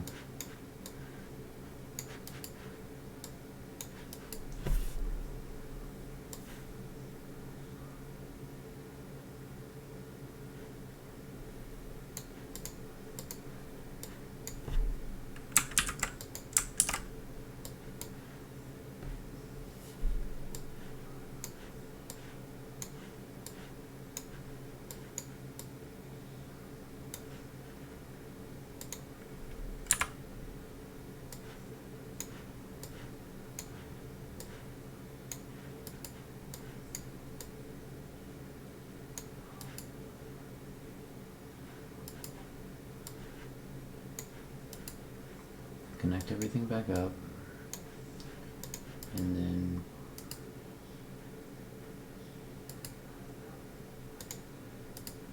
break all pin links, get like this should have warm colors now. And a wider array of colors for the backgrounds, anyway. Oh, right.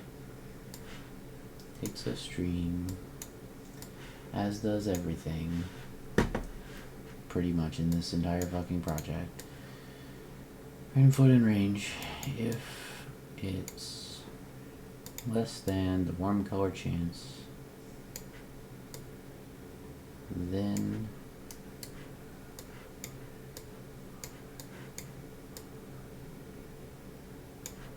branch into warm colors, otherwise branch into cool colors, like so. Okay, and then we set, depending on which one triggers, we set our colors, do all the rest of our stuff and wait for the set values. That's it. So let's see how it looks with warm colors.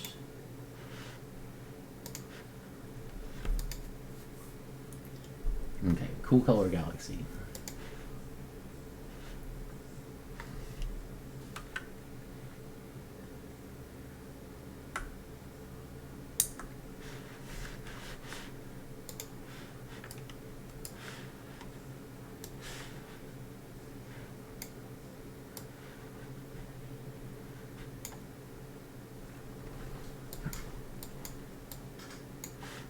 Come on, let's find a warm color. This is a warm color.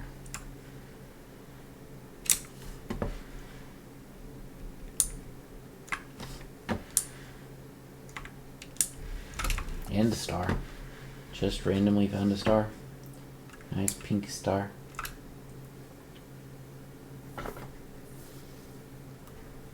You could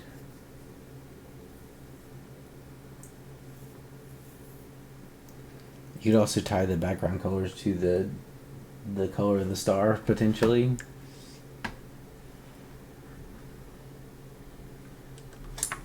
Now I almost want to go in here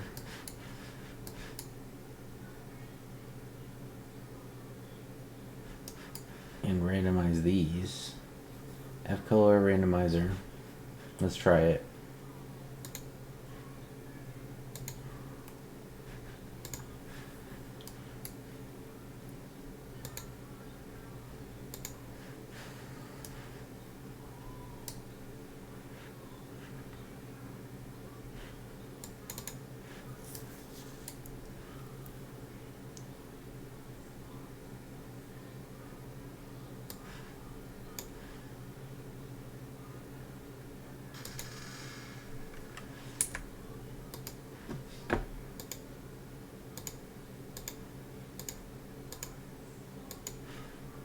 So how's this work?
Oh yeah, I did turn up the star spawn rate.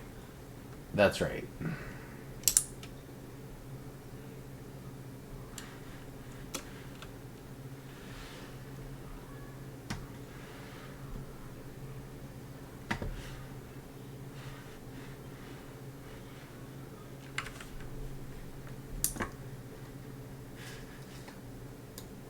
Much broader range of colors and such. Oh man. Looks good.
I'm not actually sure that the plasma-based noise random fields are better than being able to control it, because I could do things like if you're in a cool color system, you only get hot color nebula. Well, I don't know. It looks good, admittedly. Like, it looks pretty good. Yeah, I don't know. I think this is good enough for sure.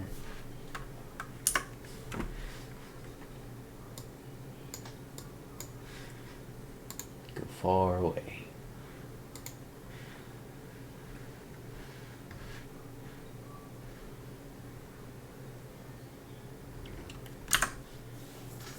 Alright, well, that pretty much fully accomplished my goal for the day.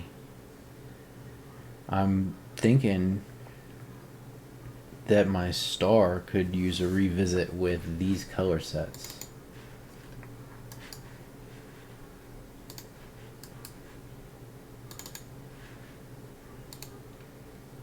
Here and here. And I could take these. Why is there less? I guess there's a larger space of cool colors if you're including this one. 12. So according to this, I should start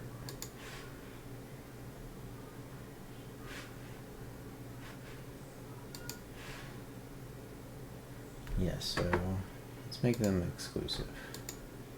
Delete and then warm.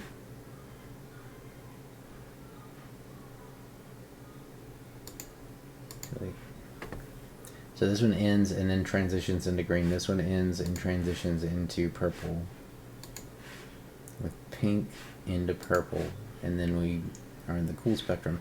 But yeah, I want to take these and use them as my tables for my star as well for the inner and outer shell. Rather than letting the shells be different color temperatures. I'm going to have it will pick one or the other, and then it will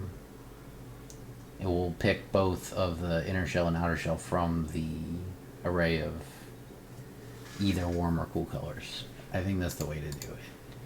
So let's go to have a little bit of time left, maybe 4 more minutes. What is this?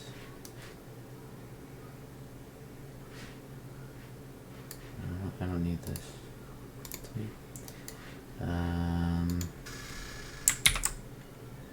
Star generator. Oh yeah, I got it. Star details calculator functions.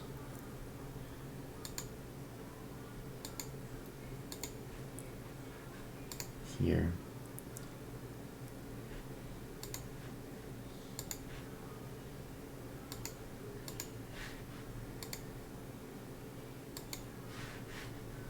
And he calculates star details, not calculate star field details.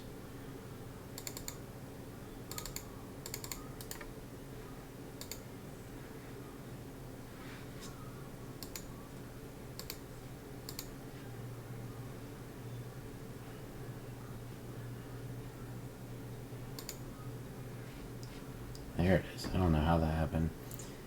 Shell color size and local offset.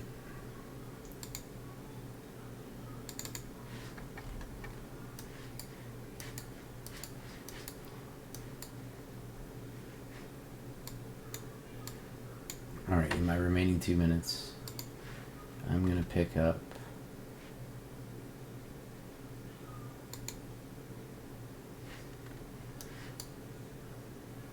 yeah, this is fine here. I'm going to pick up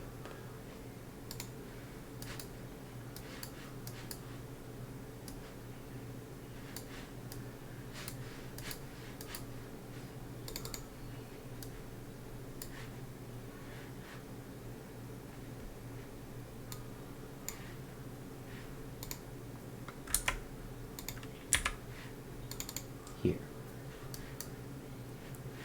Local variables. I won't copy.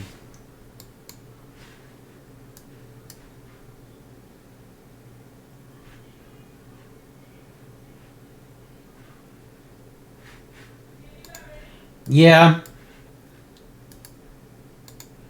Paste this back over here.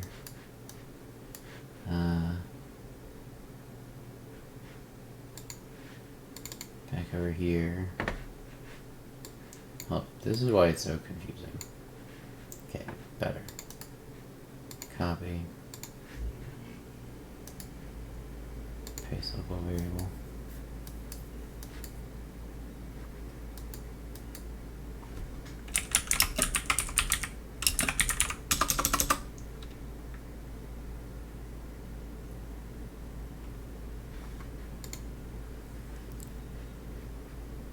Alright, and when I come back tonight, I'll re-rig the star colors here, and that should change the color of the stars and the stars in space to be consistent inner and outer shells. Okay.